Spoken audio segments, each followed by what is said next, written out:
Okay, so hello everyone. Today will be special series that we'll actually be starting.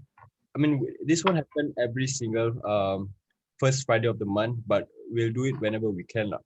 So this one where we actually go through our analysis pre NFP and during NFP itself on the potential setups that we can actually see coming. So as a friend, I'll pass the the mic to Skiran for him to go through the fundamentals of what's to come and what's to be expected for this coming NFP. Okay, Skiran. Okay, so to cover NFP, right, hang on, let me share my screen first. Financial juice is good. Hang on. Okay, Okay, I'll just share my entire screen okay. because I got a few tabs to go through. Okay, the first tab that I'll be going through, right, is this thing called Forex Factory, your typical Forex calendar. So this website, forexfactory.com, right, or trades.com, is basically for you to check out all the news events for the entire week. Or I think you can check even like the future news. Yeah, like you can go back and forth and check. So basically what we like to look for in such fundamentals, right? Under the calendar, you would see news that involves the red color zone.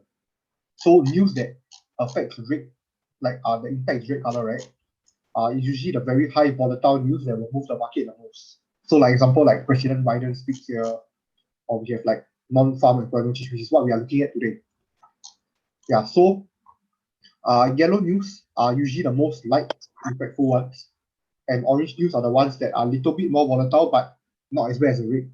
So in like if you are a trader, right, you should not trade the red news if you were to be conservative, because the chances of hitting a stop loss is very high.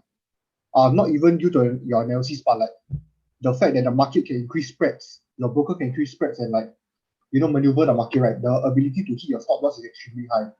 So what we are doing today is quite risky. We are going to be attempting to trade the NFP live with you guys. Yeah, hopefully we will get some good setups. And okay, I don't know for other brokers, right? But apparently TradingView and Pepperstone, right, has closed gold. Goody, do you know about it? It's what? They have closed gold market. Close goal. What's that? Yeah, gold like XAU USD. Oh, okay. Yeah, the gold market is completely closed today. So I think it's because of Good Friday, like the metals and the commodities, right? Something like that. They are being closed. So the only thing you can trade today, right, is the currencies, which is Wait, quite unfortunate. sorry. Okay, sorry. Yeah, because okay, so usually when we trade NFP, right, a popular decision is to trade gold. Because it's usually very volatile, and the fact that unemployment change and NFP, right, moves gold the most is what people favors. So yeah, this is what we rely most onto. But the currencies that we will be looking at can be GBP, USD, Euro USD, USD, JPY, and mostly all the USD pairs, because that's what the news will be affecting the US currency the most. So today we will have three rate news: unemployment rate, non-farm employment change, and average hourly earnings. So for average hourly earnings, right, won't be as impactful as the non-farm employment change. This is the NFP, the NFP news that we are waiting for. So how do we actually check the fundamental of the news, right? We'll go ahead and click this zone here, which is the open detail, and we can check the forecast. So the usual effect is that actual than a greater forecast is good for the currency. So that's what we'll be looking for. NFP news is released monthly, usually on the first Friday of the month end. Yeah, or the first Friday of the new month also, usually. Yeah. So this is what we'll be looking at. So most of the news, right? So unemployment rate, if lesser the better. If lesser unemployment is better for the currency. You see, actual less than the forecast is good for currency, and non-farm employment change is that if more is better for the currency. So how do we actually check this data, right? Is that when the news starts at 8:30 p.m., these numbers here, there'll be new reflected numbers here upon the column of the actual. So we've got actual, the forecast, and the previous. So if the news is good, the numbers will appear green like this. If the news is red, the number will appear red. Yeah, so this is how we'll correlate the news to our fundamental and technical analysis that we'll be going through in our charts later on. So essentially, the NFP, right, is basically just non-farm employment change. There's nothing too much detail to go into it, but It's just how the US employment and unemployment, housing, all that kind of stuff is, how they're handling it, the economy, the GDP. Yeah, and this news might push the 10-year yield higher or lower. We will see later. So we cannot really predict now, but news will come out at 8:30 p.m. Normally, how NFP works, right? Upon the news releases at 8:30 p.m., there will be no volatility coming up to the news timing. So, like right now, from 8 p.m. to 8:30, right, there will be very, very little volatility in the market because the market will look almost dead and they are preparing for the maneuver of the NFP manipulation. So, why NFP is so risky to trade is because it's actually very hard to identify and you will get super confused with like news data as well. So example, if let's say USD currency is doing bad on the news, right? So people will actually like try to sell, like people will try to sell the US currency because the US currency is doing bad. But what the market maker will do is they will actually push the market up significantly high to take out all the positions before dropping significantly lower. Yeah, so it's very risky to trade such news events. But if you do, let's do it at your own risk. We are not here to condone or give any signals as well, just to put a disclaimer out there for our own reliability. Yeah, but we're not giving signals or what. We're just trying to trade the NFP and sharing more of this knowledge with you guys. So if you were to take any one of the trades or setup that we go through later, right, do it at your own risk and manage at your own risk. Yeah, but our advice personally, don't take the trade, just watch and understand what we are going through. So yeah, Budi, that's all about the fundamental part. Okay. So for the technicals part, do you want to go through the few pairs that you mentioned on your side? Because I'll just be going through you will be trading live session later during NF. You will be trading live session. Yeah. Actually, right now I have a few positions running. Yeah, I have a few But then, positions running as well. yeah, I took it somewhere within the London session just now. But then I won't be taking any positions until I see anything that looks good. Yeah, Yeah. because NFP is super risky, so we might not take positions because we already got our good positions running. So what we can do is either manage our running positions during the NFP, or if we see any good possible setup, then we might add on or share with you guys. But doesn't mean we share with you guys, we will take as well, because we generally love to avoid such news events. It's just we are doing this for educational purposes. But there was one time where we actually took one. No, there were many times. There were many times we ripped NFP. Yeah. Bro, there was one And we took the gold cell. Then it yeah, 1K drop, 1K peak drop. yeah. No Me and legend. Budi took a gold sale 1K peak drop on that night itself. That was the best night of my life. Yeah, it's a live trading session, but like as we would like. Sorry. No, I was just replying to the unknown. Yeah, it's a live trading session. It's just that we might or might not take the trade depending on how it is later, because we want to manage our own risk as well. If it's not worth taking, then we don't trade. We don't take the trade. Yep. Okay, so I'll let you go through your few pairs that you want to analyze pre-NFP first. For what, USD, THF or something of that sort, is it? Yeah, you can go Okay, through yeah. yours first. Okay, so covering USD CHF, I still have my running position here. So USD CHF taken off a simple whack off and looking for possibly area of supply here to be tested before drowning further. So I assume right now at the place we're at, right, price can either go back up here and continue its way down, or we might have a complete reversal to the top side. So we will just have to monitor and see how the news actually impacts this trade later on. But currently, as the position running itself, I've really closed. I think 70% of my position at this zone here. So yeah, just for me to be safe during the news, because when you trade NFP, right, the news itself can like completely take you and hit a stop loss or BB. So you want to take out as much as you can while leaving the runners run. Because if you do let the runners run and you also go your way, right, a huge push downwards will be very beneficial for you or whatever direction you're trading your trades. So in terms of USD CHF, yeah, it's just basically okay. So coming to a daily time frame, you will see that we have a form of supply here. So this supply here is what I'm trading based on. This supply over here. So what I do see in this supply is that we have a huge potential to the downside, where I can see a complete liquidity grab from these zones until this area. So that's what I'll be attempting to trade for NFP. And yeah, so currently we are still holding through our current position, and we see whether the volatility kicking in later can help us push this trade down even more. Oh, by the way, does not mean that if sometimes the like USD does bad, right? That means if you sell against, that means if you sell the US dollars, means it will go down. Because what okay, to me what fundamental does, I think to me and Woody, right, what fundamental does, right, is it actually gives more volatility than a direction.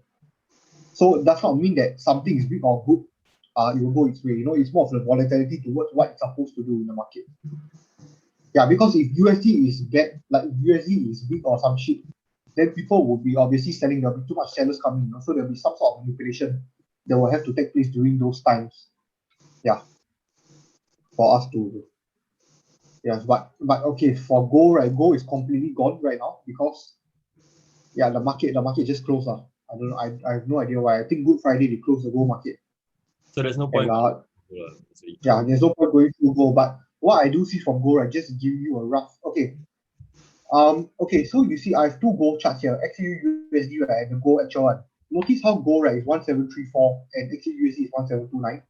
So when market opens on Monday, right, gold is going to gap up to 1734. So expect if you're holding on any positions, right, if you're on the sell, any like from anywhere from now until 1734 as your SL, right, you'll probably SL the trade upon market open, due to the gap that you will form. And not only the gap right now, right, but NFP might even change the number over here, but we can't actually tell because the market is closed. So that's something to look out for. If you're on gold trades at the moment now, right, you are at a very vulnerable place, I would say. Yeah, but it's no point going through gold. I will touch a little bit on Euro USD. Okay, Euro USD, very I Wait, do think you this want me to trade, go right, is through my actually yeah, you go through, you go through. EU and AU? You want me to go through that while you go through the Yeah, you go through your EU and AU. okay, can. Yeah, you take over. Oh, I take over. Okay, can. All right. So I just let it up. We can do it pretty slow because we still got half an hour to NFP, and Yeah, man. the volatility does not kick in until a little later on. So okay, whatever happens with NFP later, we will set out the positions and we will try to see which way it goes out. We won't really maneuver it too much or mess around with it. If it hits SL, let it be. If it does drown, then let it drown because it is a high risk trade. Yep.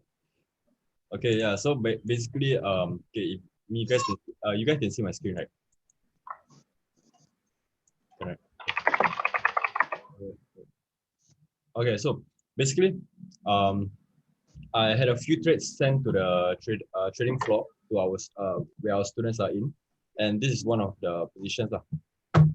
Same goes for GU, but GU hit SL for drowning, pretty retarded honestly, because this entire thing was a Wyckoff schematic that played out, and this was the upthrust and upthrust after distribution that took the liquidity above here before it actually drowned. So that was my flaw, but nonetheless, bias was still pretty on point for GU.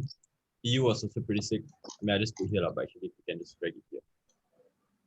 So this was a setup, and our bias is on GU, AU, and EU, mainly the USD pairs that has the USD as the code currency, right?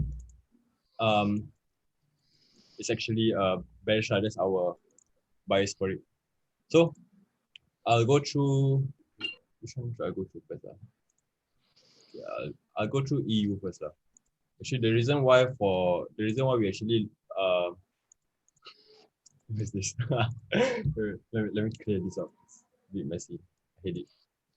Messy charts. Okay, what? Okay. So basically, the reason why my bias for EU was actually bearish is because, as we can see here, yes, here for this on the daily time frame, right, we actually have a demand over here that was left untouched. So what we can actually okay, sorry. Firstly, we have a demand here that's left untouched. Secondly, it actually broke the previous structures supply. So we can see actually, we can expect price to actually hit up to the previous demand before forming some sort of Wyckoff schematic that will lead price down back, probably to the next supply zone, which we are seeing it to be, sorry, next demand zone, which we are seeing it to be within this area lah. So that's based off technical analysis. So the position that I took over here is now currently risk free. So I have nothing much to worry. I mean, B and BE lor. But GU, I didn't take GU because it hit SL, so I'm staying out of it. And GU, the bias is, okay. GU's bias is actually pretty similar, as I mentioned earlier on. It's still bearish, and the reason why this trade was taken, right, was actually sent, was the same exact reason as to why EU's trade was sent, and that was previous demand left untouched. So we actually went to use this demand zone. Correct lah. Wait, hold on. Sorry, terbalik. Supply lah. Sorry, we actually took this supply zone to actually correlate with the current price to actually see if there's any schematic that's forming within this zone to see potential sells for GU. As of right now, the sells do be looking pretty nice. So which is why my bias is still bearish on this pairs lah. Jumping over to AU, Australian USD. Honestly, AU has been one of the cleanest by far lah. Because if you can see here also, it respected the supply zone pretty nicely, and we can see some further bearish movement from it lah. But then again, I'm really risk free, so I won't be taking any trades as of now unless we actually see price going back within this zone. But by then, my trade would have probably be book even. And if the time is actually approaching the NFP's release, right, then I will see how precise I can be, and how precise I can be into spotting a schematic on it or anything of that sort before actually having an entry within this zone. That's it for EU, GU, and Australian USD. All's bearish. As for USD JPY, USD JPY was actually pretty retarded, honestly. I hate this pair because honestly, USD JPY is a love and hate pair for me. Because right now, what we can see over here is that price when touched the previous demand zone, and it reflected pretty well, but it didn't break structure above.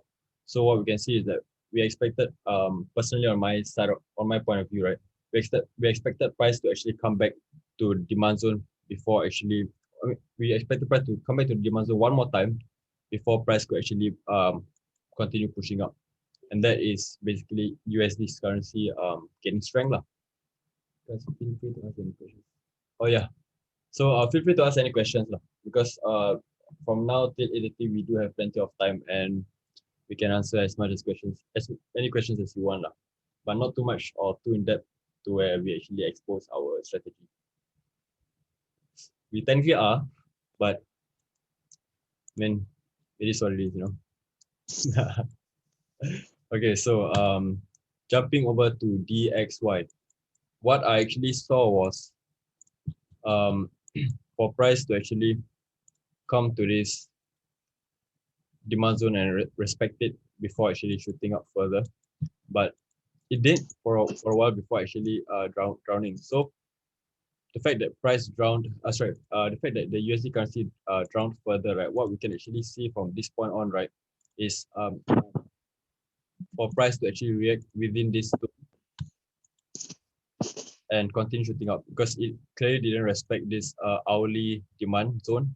So we'll have to jump to a bigger time frame, probably preferably. Wait, actually this looks nice, daily. Okay, sorry. That's where, this is exactly why multi-time frame analysis is very important because we can see that on the hourly time frame, right? There are many untouched demand zones, and as you can see, this wasn't respected. I mean, it was respected until it broke, so this also wasn't respected. So what we can see, right? Plus, I mean, it's a clear mess on the hourly time frame. So if we jump to even the 4 hour time frame, right, we can see that it's much cleaner. But jumping over the daily time frame, it's like perfect. So if I were to just draw this demand zone out, right, you can see that this respected it perfectly, and we can see for price to head up further to somewhere within this. And the reason why, okay, Skiran, Yeah. let me know if I'm going a bit too far, okay? Because Oh, okay. yeah. Okay, so basically what we can see here, right, is if you guys can see clearly, right, there's a long wick over here. And our understanding of wicks, right, is basically intention. Intention where the market can actually head towards. Since this wick is actually pointing up, right, we can actually see it as a bullish intention where price can actually head up. And that is where for if most of you do trade, right, in this call, right, you guys would have probably heard this thing called wick fill. So what? So this bullish intention, right, is basically a much more detailed explanation for the concept of wick fills. So what we can actually see for this DXY, right, this US dollar currency index, right, is for price to actually head up to this zone, touching a supply zone above here, at the same time forming a wick fill.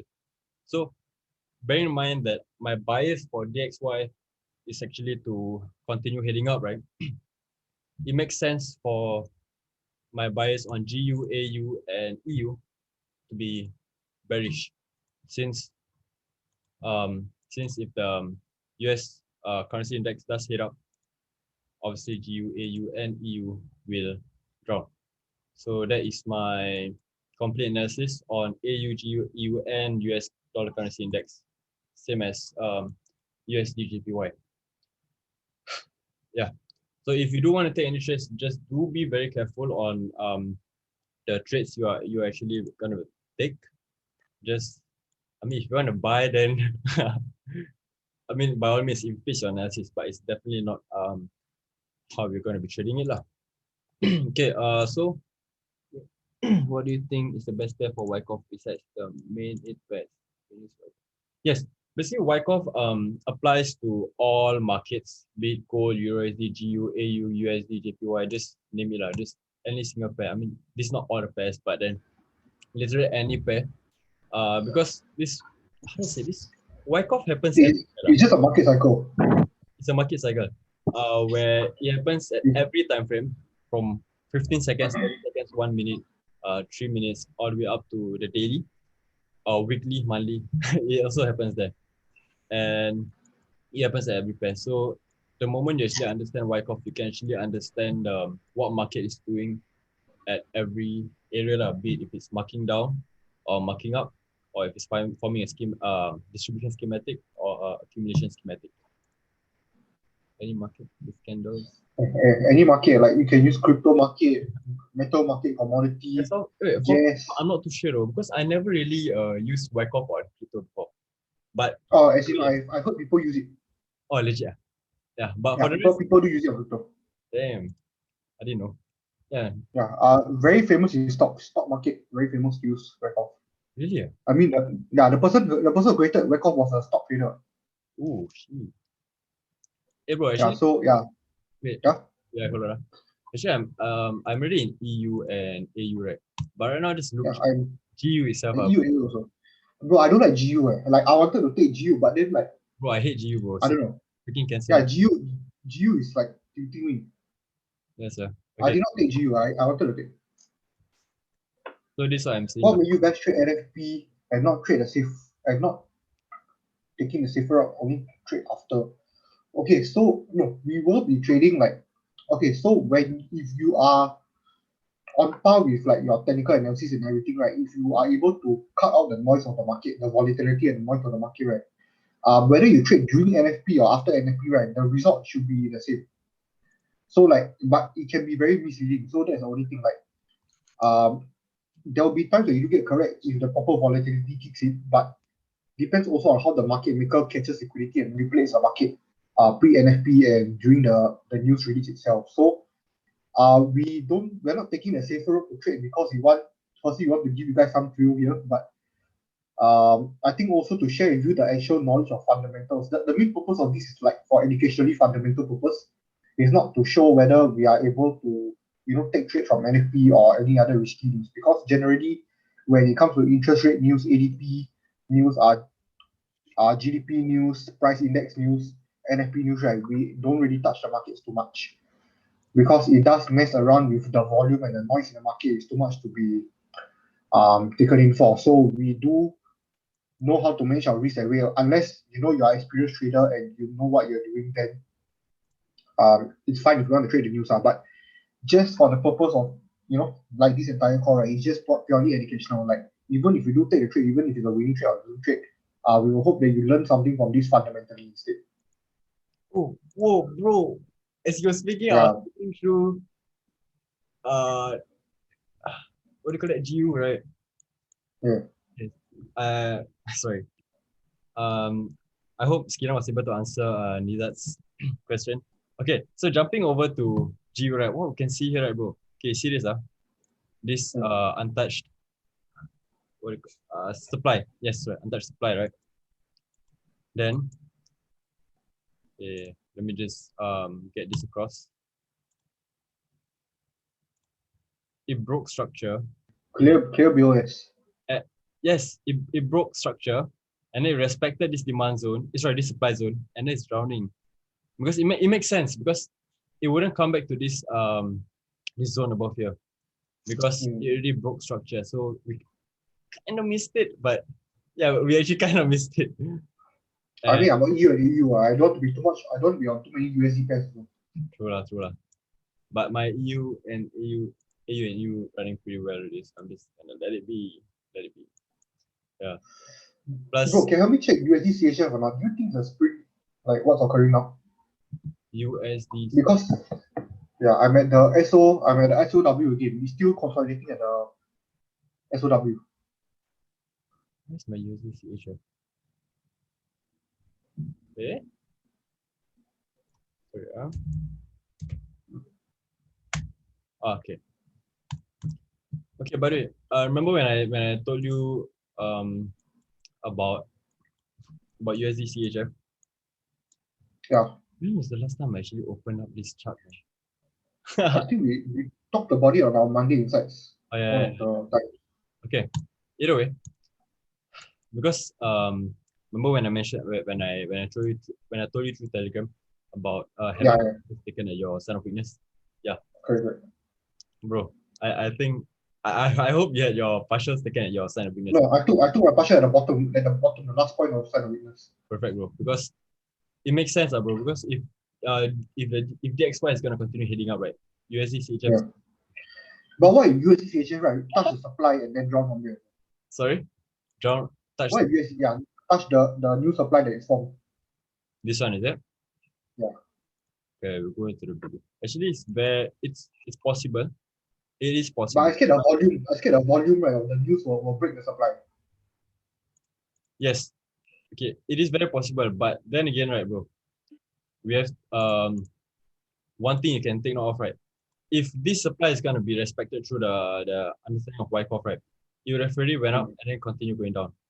But then it didn't. But now it's accumulation already, right? Yes, instead price is fluctuating at this zone after the markdown. So if we do because if you see the small time frame, right, you can see the PS, SC, AR, ST, then coming to the ST and base and spring test. Yes. So what we can actually see here, right, is bro, I think this I need this is the LPS, right? This is the LPS BU, is it? Yeah, let me find a clear time frame. Okay, putting aside Wyckoff itself, right, bro, this candle alone, bullish intention. Yeah. Price can actually continue heading up. It needs to weak fill, bro, and then look at this, another one, and then another one. All these weeks, bro, it's really trying to pull the market up. Sorry, push the market up. So we can actually, it makes a lot of sense for USD CHF to actually continue heading up. Yeah, definitely. So what are the pairs that you actually mentioned in the call that we are going to go through? Euro USD is doing pretty well. Yeah, no, USD is fucking solid. Okay, I don't know. I don't want to show you guys entirely what we have in our trading floor because that would kind of um you know expose certain things. It wouldn't be fair to the students. Yeah, lah, yeah, lah. But how do I show you guys the SM signal? And only lah, I think I think I say should be good enough already. Yeah. You guys can take my words. Can trust my words. I won't be lying. What Y'all got any pairs that you need us to check? you mentioned Go through. untouched supply demand. Is it the same as imbalances?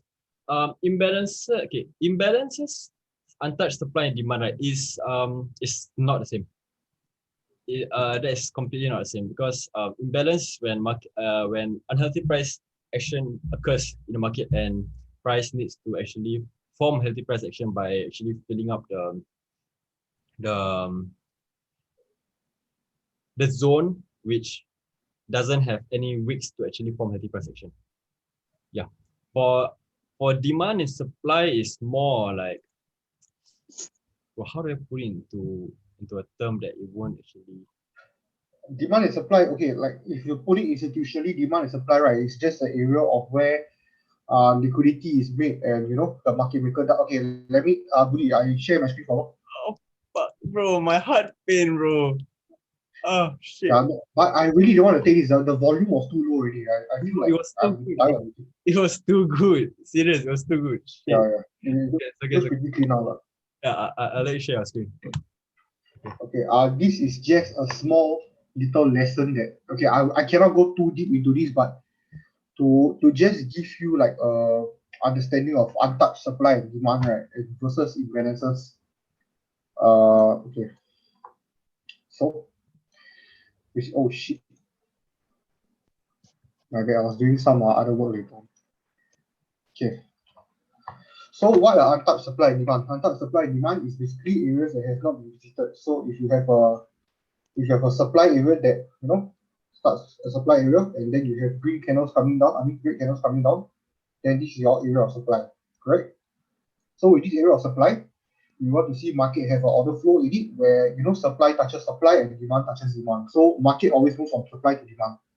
So if an area is untested, that zone is basically an area where the market maker, right, has set a certain amount of money lying that zone so that he's able to actually come back to the area. Like he was able to push the price to collect liquidity from the zone, to have an intention of coming even lower after collecting his order flow in this area. So the same thing that will occur over here. Uh, right, like this. Sorry. Yeah, so then he'll create a new area of supply where he come and fetch the price data again. So through this, right, if you were to roughly touch what the market maker does, right? So this is what the market maker does. So you have this, and then you have this, correct? So I'm not going to really go through what this is, but okay, so this is your support and resistance, correct? So this is your support, and your resistance. See, I'm not even retail enough to remember what support and resistance is anymore, but this is your resistance and this is your support. How a normal retail trader will look like, okay? This sort of institutional talk, this is your support and your resistance. So I will highlight this area out first, but I won't really tell you what this means. What we can see here is that liquidity lies on top and below. Why? Because people place their SLs on both sides. People who are selling from the resistance, there's liquidity at the top, and people who are buying from the support, there is liquidity at the bottom. So what the market maker has to do is create something called an untested newly created demand zone by maneuvering this liquidity zone that's created over here. So what he does is he does this thing called a spring. Okay, so he has this thing, right? Hey, Budi, am I going too much into it, but it's still fine? No, feel free. Continue. Okay. So he goes through a spring where he creates what we call an untested demand zone that has been created over here. So starts with a red candle and then followed by a new bullish momentum going up. So this is what he creates untested demand zone. This is what we call a bank level. So this compared to what we have imbalances in the market. Imbalances in the market can go from candle to, like example, this long candle here and this candle here now, so that like there's an imbalance from here to here now. So that is what imbalances mean. It's completely two different things. Untested demand zone is maneuvered by where money is being stored and what the market maker does to do to create a bank level versus fixing proper values of healthy price action in the market is what we call imbalances in the market. So like something like this, and then there's imbalance from this week to this week. So this candle is caused the imbalance in the market. That's what this means. Yeah, so that's all I have to cover for this. Okay, so I saw someone ask a question. Is there a way to master Wyckoff and trade based in Wyckoff alone? Definitely, there is a way, and that is through backtesting, backtesting through multiple time frames. And yes, you can take trades based off Wyckoff alone, because in Wyckoff alone, there's actually supply and demand.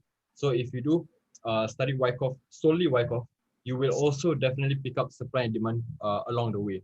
And that would basically mean you're taking a few just at the same time while picking up one niche itself through trading through Wyckoff itself alone. Yeah.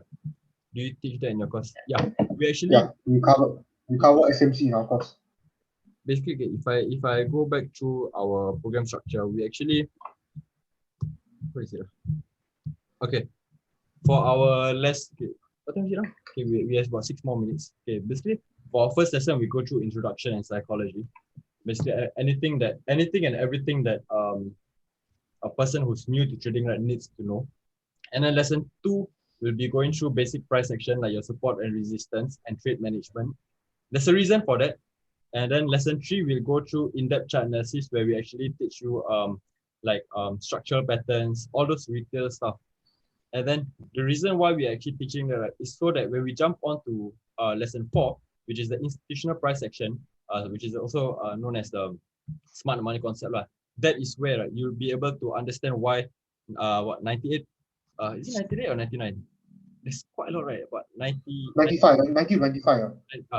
So in that lesson 4 itself, right, when we teach the SMC, right, smart money concept, right, you'll actually be able to understand why 95% of retail traders lose. Because right now, through lesson 2 and lesson 3, right, you understand the concept of how retail traders think and how they actually trade. So in lesson 4, right, you can actually use it to your advantage and actually trade with a much deeper understanding on how the institutions actually view the markets. So, and then in lesson 5, we'll go through the DLFX talk where we actually basically we'll actually basically go through what the big banks don't want you to know. And that is something that is for our students solely. Yeah. So on and so forth. After the lesson 5, we'll then have a demo phase and live phase for the students where we actually, how long to complete it? The course is actually a 10 weeks course. But then anything after the 10 weeks itself, right, if you do feel like you do still need some guidance, right, by all means, Kira and I will have makeup sessions with whoever who needs it. Yeah, once you pay for the course, as long as me and Budi are alive and we are running DLFX, right, we will take care of all the students all the way lifetime. So if you got any questions or what throughout, after the course ends or whatever doubts you have or whatever help you need, right, we will still guide you through. So does not mean that the 10 weeks course ending is the end of your journey with us. Yeah, in fact, you'll be added to a group, the trading floor group where we have all the students that have been with us at every batch, and you guys can associate there, make friends with us, yeah, all the stuff So yeah, so we provide lifetime guidance for you. How long? When will it set off? Once you join our course, you'll be immediately added into the trading floor group. Then fixed dates for lessons already be planned based on the student. Okay, so Budi, we have the Google Doc track. Are there any fixed dates or for lessons already be planned based on? Yes, we actually have it's a form where we actually get each individual, right, to actually fill up and have your preferred dates on when you guys are actually available, so that by the last week or last 2 weeks of the month where we're actually gathering the intake, right, we'll actually go through all the forms and then find that one day and time within that week itself, right, to actually suit across to all the students available time. Yeah. Yeah. So in a case where you cannot make it for the lesson, or you got something on urgently, right?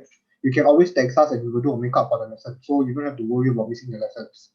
And every lesson that we go through as the same as our free group calls, we will record the lesson for you to watch as well. So if you were lost in any point of time during our lesson in real time, right, you will be able to watch the lesson that we have went through, and then you can do your self study from there as well. You can ask us in relation to what you don't understand or what you need help from. So our support and guidance are, I would say, we are very on par with it, and we don't really leave our students behind. We are on the ball at all times. Yep. I hope we were able to answer your question. Other Guys, 2 minutes to NFP. Get ready for the news. than is there So right now, hey, bro, market is eating going to be nothing really, moving. bro. Serious.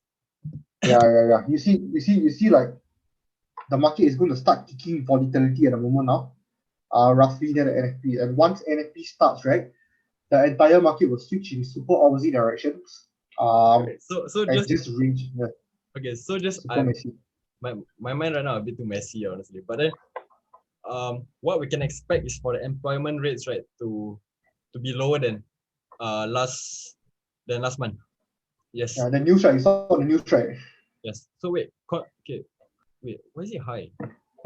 Oh my god, wait. This last month, right? Correct? Yeah, 379. no, this is no consensus, right? Is the forecast. So the actual has to be more than the forecast. Oh my god. No. Okay. Yeah, so if so, okay, so going through the news, okay, Budi, you just show your screen again now. So Yes. employment rate, right? What is unemployment? Unemployment is the rate where people are unemployed. So if more people are unemployed in the country, that means the country is doing poorly in terms of employment.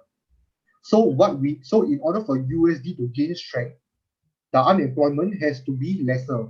Oh shit, bro. NFP positive, yeah? Damn high, eh? Oh shit. Okay, guys, now you see, okay, look at the volatility now. See, immediate reversal. Let me just go into 1 minute. So Yeah. like, look at I believe Euro USD is a sell, because yeah, you look at the volatility. Everything is crashing now. dude, look at All GU. our all our trades are crashing. Oh shit. Super well. Okay, my EU is gonna beat Hey you. bro, this is one of the most craziest volatility I've seen. Look at the week, guys. Look at it's fucking crazy. Everyone getting heart attacks, bro. Shit. I'm literally running trades live right now, right? And I can see my fucking profits going from like fucking 5K to 8K to like, oh shit, I tell you,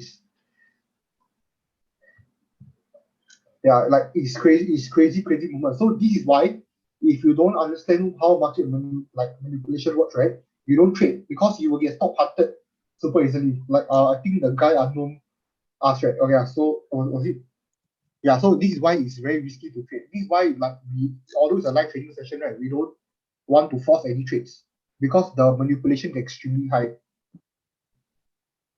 Okay, so just to go through the NFP, Woody, you go to your economic calendar for. Yes. Okay, so non-farm payrolls is what we are looking now, right? Yeah. Non-farm payrolls is extremely high. This is extremely good for the US dollars. So 916K over 647K. So we are about 300K above than the forecast. So this is extremely good for the currency. We will see huge gains from the US dollars here. I think treasury bonds all will also increase. And our gold is probably going to get down on Monday. So I would like to see a gold crash on Monday as well. Yes. And unemployment rate, wait, let me check unemployment rate. Unemployment rate is,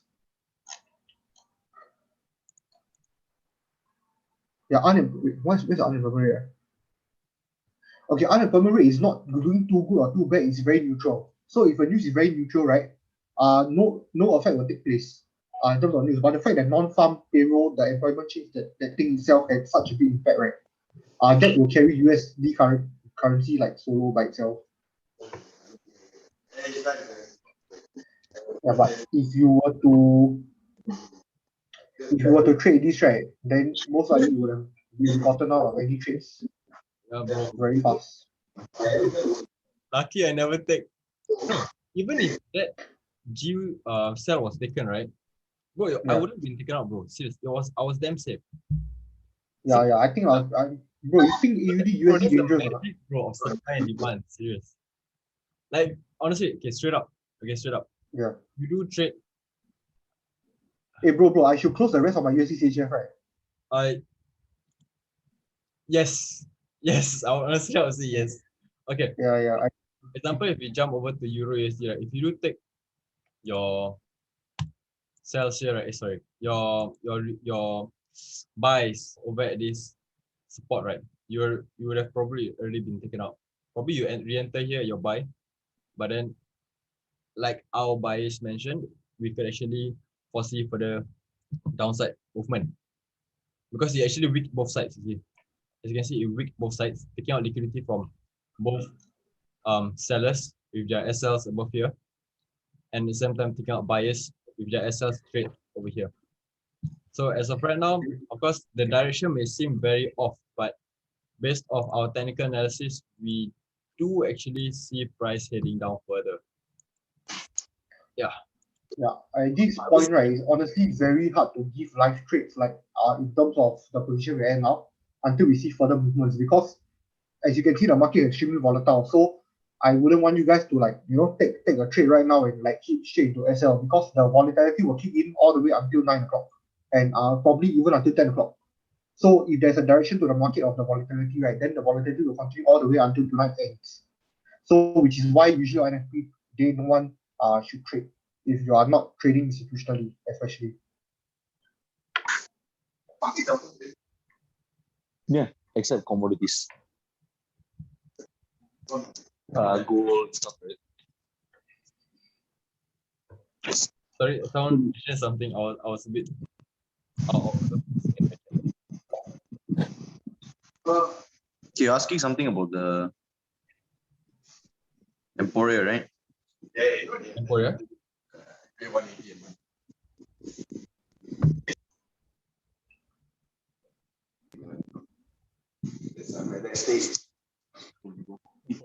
What's going on? Bro, the movies are scary. Look at the candle, guys. The candle is absolutely monstrous. Sheesh. Imagine trying to trade the candle. Holy shit. Yeah, bro. Not cool, man. Not cool. Okay, like if you really want to take a trade, right? Like you can take the trades if you are running out, like the USD, like the AUD USD, right? But like your SL is 300 pips away, 200 pips away. So it's super. I would think, not 200 pips, 20 pips away. Sorry, yeah, 20 pips away SL, which I feel is too big. Even if a trade was taken over here, let's see, this is fine. Yeah, the SL has to be like 8 pips. Or Yeah, the top one, it's too risky. You can just bring up and can have a bullish intention and a bearish intention to feel both sides. Yep, correct. So right now, no trades. Just hold on.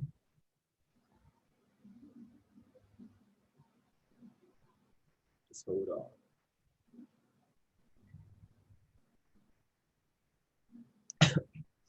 Yeah, actually, what do I have in here, please? Oops. 50 cancerous. Holy shit, bro! AUD USD. What the hell? Yeah, you see, this is why we don't take NFP trades. It's catching liquidity right from all the people selling right now, due to the fact that the news came out are very good for USD, right? So yeah, a lot of sellers are actually coming right now and they're getting wiped out through this move. And I might even hit BE. I hope I don't hit BE, bro, please. No, for me, if I be, it's okay, it's fine. I'd rather just not sell. Oh shit, yeah, the volume high today. Volume freaking high. Oh, the Sorry. volume is damn high. But what do you call it? Euro USD, right, is just flying up itself now. What I can see is that for price to actually break, yeah, I cannot be. It's okay. What I can see is for price to actually break these highs and then continue drowning. But buyers, Oh, you think you'll break the highs, possible, very possible. But if you break the highs, then wouldn't it invalidate the entire record? Yes and no at the same time, because what we can see is that this. Okay, sorry. Where am I? Euro USD, right? Yes, we actually have a point of interest here that's yet to be mitigated, so we can actually see for price to maneuver around this area before drowning. Right. Yep. Yeah, but coming into 9 o'clock, we should see a reversal of the candles to the downside if USD really is what it is there, Because right now, is the DXY crashing now? DXY, let's see. The Yep. DXY is crashing now. So this DXY crash is actually a manipulation. So this is why the other pairs are being dragged down as well. It's a manipulation, right, to scout more long position later on. Yeah, so they're just catching liquidities from like the lows and the highs from the area where people are buying and selling. Is to trap sellers. Well. Just be very careful. I haven't gonna be. I almost gonna be by like 3 pips. Wow, sheesh, bro. Because my euro USD I took it from the top of the UTED, Yeah, is it? like somewhere here. Like yeah, all the way at the top. Damn, bro. Luck. That was it. I had a gut feeling. It's okay. You don't re-enter. Nah. I But I mean, think quite dangerous as well. Quite dangerous to I re-enter. kind of missed it, yeah. So I'm just gonna stay out of it. It's up to big. Like, Yeah, that's how to. if it ain't nice, I'm not gonna take it. I'm just gonna hold on to my Australian USD. I really am very curious to see what gold is doing, but they close the market. So Even like, if I'm right, I predict gold to be at 1700 right now. I think so. 1700. Yeah. And I think probably 1715. Probably 1715. That's this. Okay. Yeah, but the market not moving. Is demand zone, bro. It's order block. Yeah, probably around there. Damn, son. Makes sense. Hey, wait, your gold still moving, No lah, not moving, bro. Okay. I thought the candle move up. I'm gonna take a NZD JPY soon. You're gonna take NCD JPY position, bro? You crazy? Yeah, soon. I got a few positions running already on NZD JPY for swings. NCD JPY. Oh my god. How long to I'm waiting for the record to play out. Sorry, I was reading the past message. My bad. Oh. Wait, why am I opening USD here? NZD JPY, right? You mentioned. Yeah, I'm waiting for the record to play out. If there is anything at the supply zone, because I'm trying to trade the daily supply. I mean the 4 hour supply. This one. Yeah. Yeah, actually looks good, honestly, because Well, honestly, worth the try, right? Like, yeah, but I'm just waiting for it to hit my PY. Personally, a bit too big. If I were you, I'll draw this. I'll draw it to be this zone. Yeah, I got set sell limit at PY. Oh yeah, the one you told me, right? That one. Yeah, right. Bro, freaking sick, bro. Serious. Yeah, it actually looks good, serious. I give this trade from bottom to top to my friend. And I asked him to put a sell limit here, so now he's in profit also. Wait, sell me. Life calls. No, not okay. Because he's a swing trader, right? So I asked him to enter on a daily time frame. So if you go to a daily time frame, right? I asked him to enter on a daily supply instead. Bro, it looks damn good, serious. Yeah, I asked him to enter on daily supply because he's a swing trader, so he don't mind having big SLs. Wow, but damn, bro, it looks right. super clean. Looks that good, right? I have one position running already at 77768.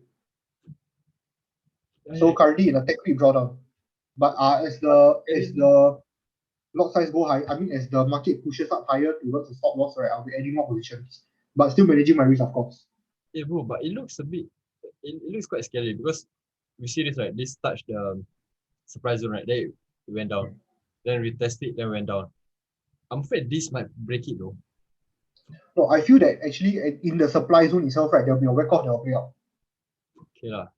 I mean, I'm not one to trade it lah, but But knowing how clean this play is, right? Sorry? Okay, you see how clean this. Okay, you know the current area right now, Yes.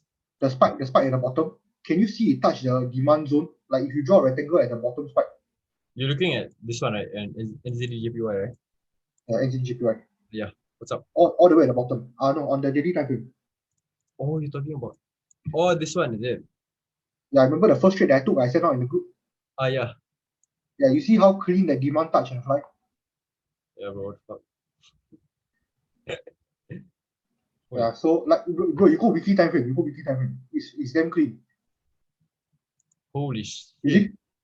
Bro, I did not see this. I mean, because I don't trade NZDJPY, so, bro. Yeah, but it's like this is the trade that I took. And I swing it all. We just hit my TP today only at 77.750. Bro, if that's the case, right, then why would you sell NZD JPY? Because it looks like it's testing supply. It's right, testing demand for it to actually go higher. The sell limit a Okay, bit. because I know that the JPY, right, they accumulated more longs. Oh yeah, true, true.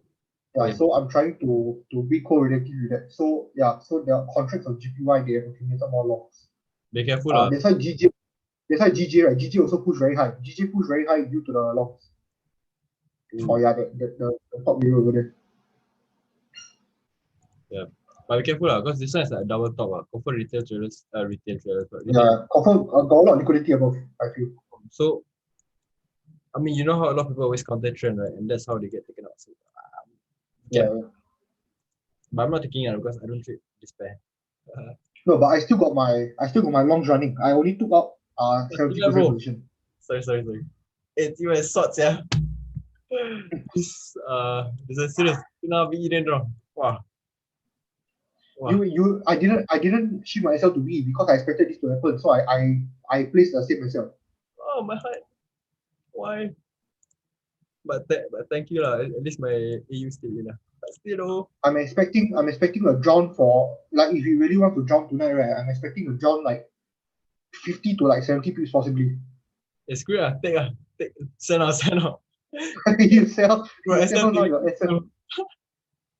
No, I'm This just, one this one feels like something someone will take. I want to take it lah. So it's good. But bro, it makes a lot of sense though because the supply zone here that's left untouched. So, yeah. Yeah, the outside supply zone. You get liquidity from the top, tap into supply zone, probably a 1 minute record off, I think. Yeah. You check one minute whether it's a record off inside there.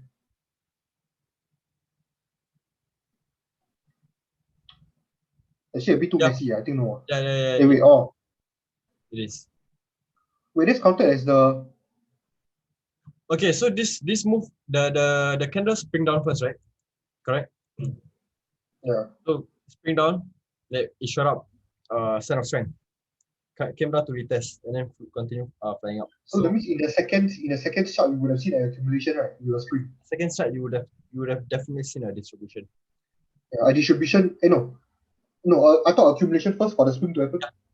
This this is spring. This is sign of Oh, that means the entire wake off happened in the second shot. this is an entire walk itself, but because it was very messy and So it was a distribution into it was an accumulation into a distribution. yes, Nice. it's messy as fuck, bro. Sheesh. Yeah, but yeah, giving live trades now, right? Okay, like we really want to give you a trade now, but the market is Which is why we won't give trades, but instead we'll give just our bias, our bias and our analysis. biased. I can sort of give you a direction for next week. Next week, I expect to see some weakness in euros. Weakness in euros. Yeah, weakness in euros. So Euro USD probably we will see a 1.16 very soon. Why would you say that? Euros like Euro USD sell. Okay. Yeah, I actually agree. Yes. So I would want to see a 1.16 back to the daily demand. Possibly.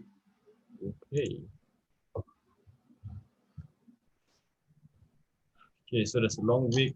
There's a weak fill. Formed another bearish intention above here. But there's also a bearish week that's yet to be filled. Same goes for this pairs. Okay, for GU it's a bit much cleaner. on a smaller time frame. Okay, this gotta be careful. Buy is definitely still bearish.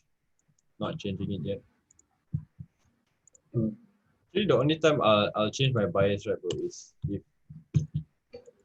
this entire structure, if this entire structure, meaning this, Yeah. yeah, if it passes this high, Got complete bit of structure on the daily time frame. best way you can see is the lower low. If that breaks, right, then I would look for sales at 0.775. 0.775775. Oh, within zone. Yeah. Yeah, correct. Same. The I actually got a sell limit there. same, bro. What the shit? The PY inside, right? Damn nice. Yeah, but because it broke structure, then low, high, low. So we can actually see price to actually go down further. That's on AU. AU is actually pretty similar. Yeah, pretty similar. Wow, bro, serious. Bro, serious. Why cannot be? Oh yeah. But B is better than loss. B is better than loss. Actually, like if you got 3 balls, right, you could have rented. What? If you got 20 balls, you could have rented. No lah, bro. Scary. But risky, very very risky. Like you could just back up at 20 above. Yeah. By the way, guys, I mean I know this is just like our live training session. It's not like Monday Insights, because Monday Insights is where we actually really go through the markets and give our thoughts on it. But if you guys do feel free, if you guys do feel like you guys want to ask a question or you guys want to turn on your mics or anything of that sort, then just feel free to do so. If not, it'll just be me and Skiran talking, which is we are completely fine with it also. So NZD, JPY, and CAT JPY. Bro, NZD JPY looks damn good for sale. 15 minutes happening a nice breakout, dude. I feel. Yeah, NZD JPY is still the same bias for price to actually hit here before it can actually have a potential nice sell. Just like how Skiran mentioned. CAT JPY. If I went to this pair, yeah. Oh, okay. We went to the Mandi for our. So NZD JPY looks amazing and legit.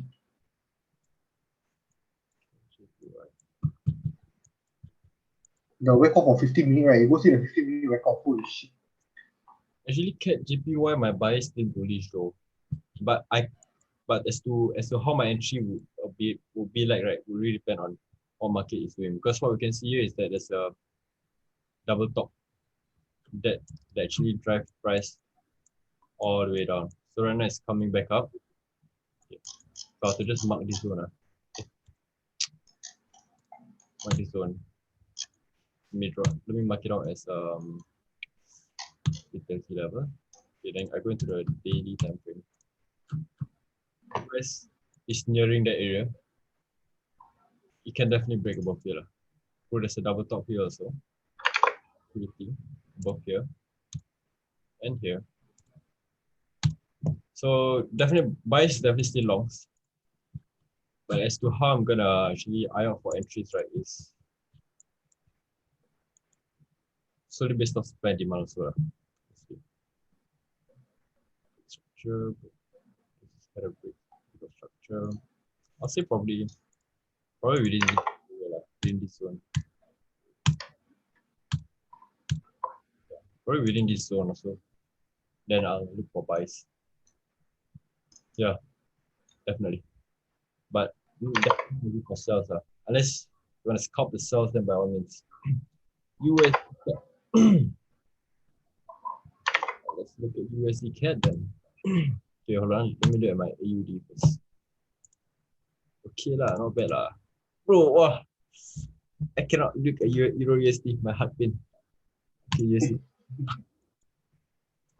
Ooh. Hourly time frame. Bro, CAT JPY drowning, bro. Drowning CAT JPY. Wait, what are you saying, bro? 15 15 minutes of potential, I tell you. I feel Got potential lah, but no, not KGPY, NZD my bad, guys. oh yeah. Guys, I'm trolling. NZD JPY driving. But it's like a few I weeks. think that's a UT, That's a UT, I think. Hold on, sign of weakness. Sign of weakness, a UT. Wait a minute. Wait, a bit chacha. No. Hold on. Second test, sign of weakness. Second test. This could be the uptrust after distribution, honestly. For It's a UT, correct. uptrust after distribution, not uptrust. Yeah, so so UT, yeah, but I will only confirm this to be an uptrust after distribution if we actually form some sort of break of like a structure. test, yeah. But as of right now, Okay. this is your cell, right? Cell limit, right? It makes a lot of sense.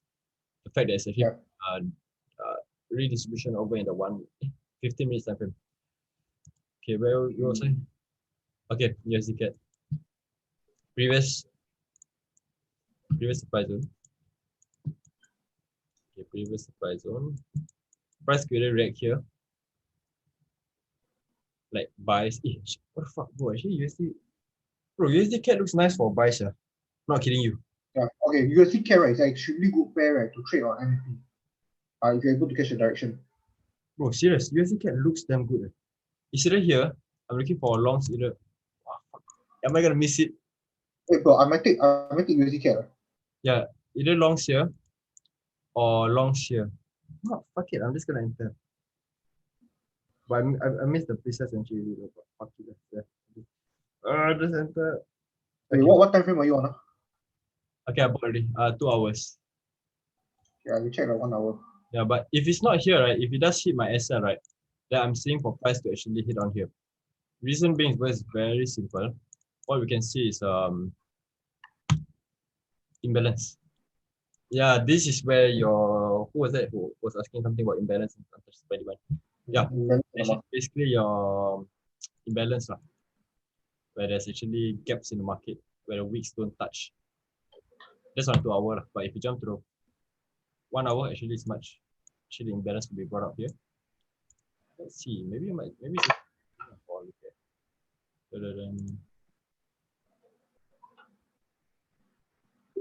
damn. Yeah. But don't take my word for this. Well, actually, yeah. Feel free, to illustrate this. Because for me it's a bit sus lah, honestly. But then at the same time, it looks good. Because fundamental wise looks good. Yeah, because fundamentals wise it looks good also. Because for USD to actually rise. But then all these weeks though, this week. Seriously, this USD cat pair is kind of a mess, honestly. Wait, you took this trade cause of what? The imbalance, right? Me? Yeah. No, it was based off this previous. Price just broke that supply zone like nothing, bro. You see? Yeah, nothing. Then the way I view it is that supply zone can be retested lah. Yeah, SF 125391, right? Yeah, seems good. But yeah. But however, risky trade. Risky trade lah, honestly. It's a damn risky trade. Probably you guys might see me kena SL live, by all means, because hitting SL is part of every trader's journey. Shit. Honestly, if you guys want to play safe, 15 pips SL, bro. Fuck, I hate it. It's disgusting. Yeah, but basically this is my bias on USD cat. It's definitely still bullish because of how price break structure. Yes, definitely bullish still.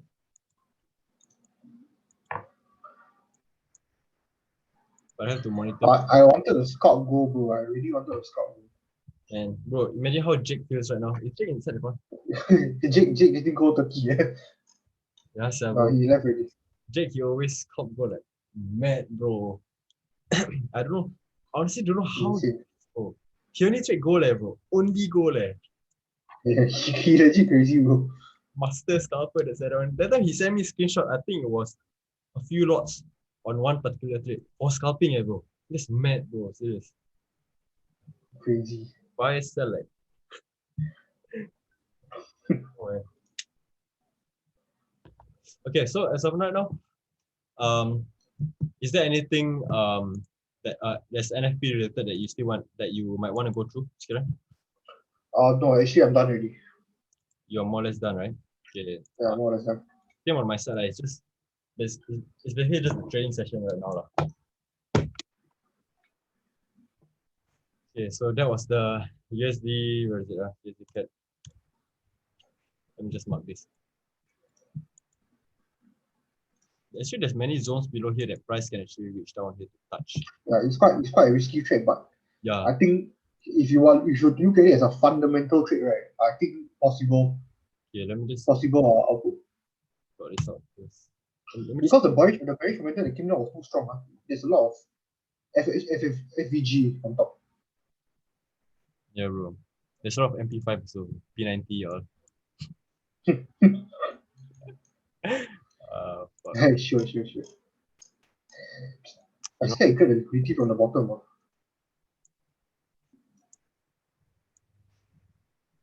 Yeah, bro. Honestly, I'm afraid the price might hit down. But then if price hit down, right, it basically means, right, our bias for on EU and such, right, is pretty much flawed. Like legit flawed. Yeah. Because it only means that US is getting weaker. If US is getting weaker, that means Euro, EU, and G will continue rising. Which is not what we want, because No, I feel this still manipulation. This still the manipulation. yeah, man. Bro, why, bro? I think the market makers know that, wow, this booty he has sell, okay, I'll take him off. No, you see, there will be a spring up. There will be a spring up in the smaller time frame. Yeah, I'll tell you, this thing will go to rise on. The entire week is going to come up. sorry? USD CAD should reverse to the downside. You know, actually, let me just go into my rate first. No, not I'm looking at this. Okay, but a better buy position for USD CAD, right, will be 125345. I'm sorry, can you repeat that? A better buy, yeah, 125345. 125,345. 12 USD CAD, is it? Yeah, 125345. Oh, At the bottom, bro, at the 345. bottom. Yeah. Bro, my one is 349. But why 345 though? That You I just roughly estimate. you look at which time frame? 1 hour.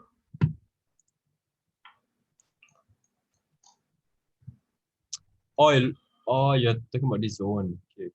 Yeah. Okay. I feel it might get liquidity from that demand right now. So we might see a SL. Come on, hit myself and then hit my buy limit. Same. Hit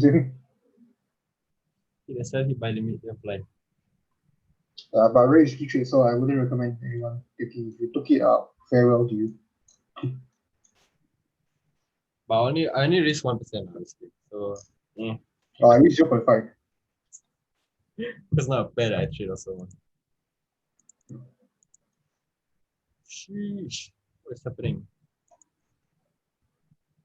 But this week also, right, we can expect for price to actually fill this up. Fill this up, Yeah, fill this up at the same time melt over down to the demand zone before actually continue up placing it off this bullish intention candle week.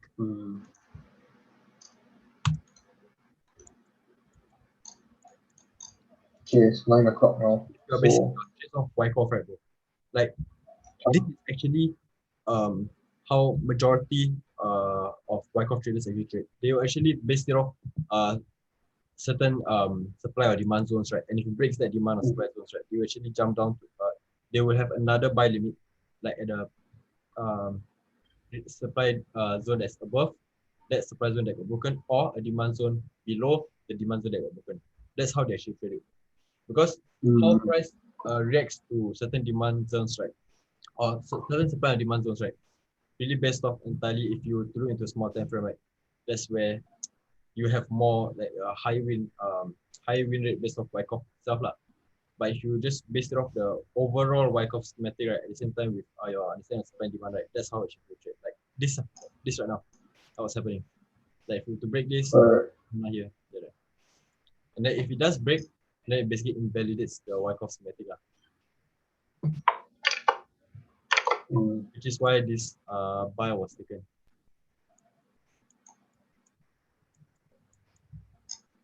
Let me check. This is accumulation, right? Yeah. So I wouldn't say that. ESY, Yeah, but I wouldn't say ESY, the price is broken yet because sorry, I wouldn't say the price broke structure yet because it just broke bro, I scared the ST base, right? Take us out. ST. Nah, ST in B. hold on. Because now, okay, I look at 1 hour. So got PS, SC, AR, ST. ST is now. ST. Second test, right? Oh, now what we're trading is a secondary test. Yeah. But because what I'm also seeing, right, bro, is that price could continue going up, but at the same time, price couldn't continue. Price might not continue going up because, right, you see over here. Let's see, yeah, this. No, let me just get a arrow, the brush up. What you can see is there's one break of structure over here, but it didn't break this previous high. So only until it breaks this, sorry, yeah, only until it breaks this high, then I would say, right, it's confirm going to fly. Is that confirm going to fly or form a distribution and then draw? But this is where I'll take partials. Yeah, this is where partial. So I would set my yeah, perfect area for price to reflect if it does reflect because imbalance field. These demand zones this supply zone have been tested pretty nicely. So it's left with this imbalance field. So if price does hit up, coming here and the trade. We are in profit now, guys. Our trade running in profit now, roughly about 10 pips or 5 pips. 5 pips. Yeah, it's a 4.5 pip SL, 750. So this will be a pretty nice 1 to 16. 1 is to 16 if you risk 0.5%. Yeah, 8% gain to your account. Bro, you should risk 10%, bro. No. No,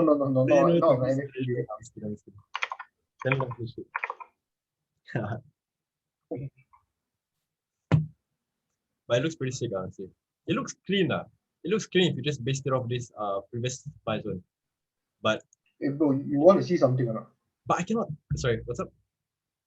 Okay, you want to see? I share my screen. Oh yeah. Okay, wait, before I share your screen, before you share your screen. The only thing that makes me feel a bit uncomfortable, right, is this imbalance. I know what the imbalance is. What? I show you. Okay. So okay, I show you. Share screen. Okay, so wait. Okay. Okay, so okay, can you see my screen? Yeah, can clear. Okay, so basically what this is, right? So we got the PS, the SC, the AR, the ST, right? So what comes down here, right? This imbalance, right? The ST base. You know, ST in phase B. Then after we have this thing, then comes out to test spring. Then LPS BU. You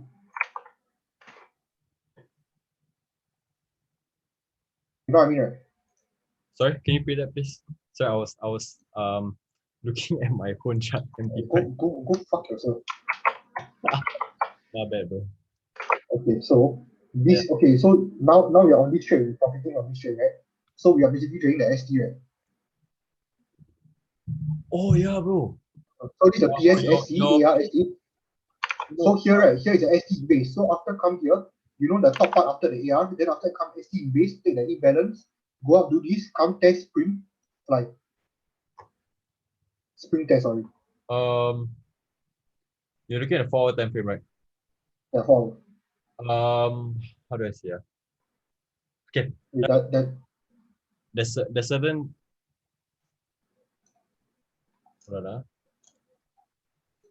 Oh, but the 1 hour does not look like it, though. Yeah, exactly. I show my screen. But does it confluence? Okay. Yes, it makes sense. Also, but okay, you Yeah, yeah. 4 hour time frame. Okay. Uh, Holy shit.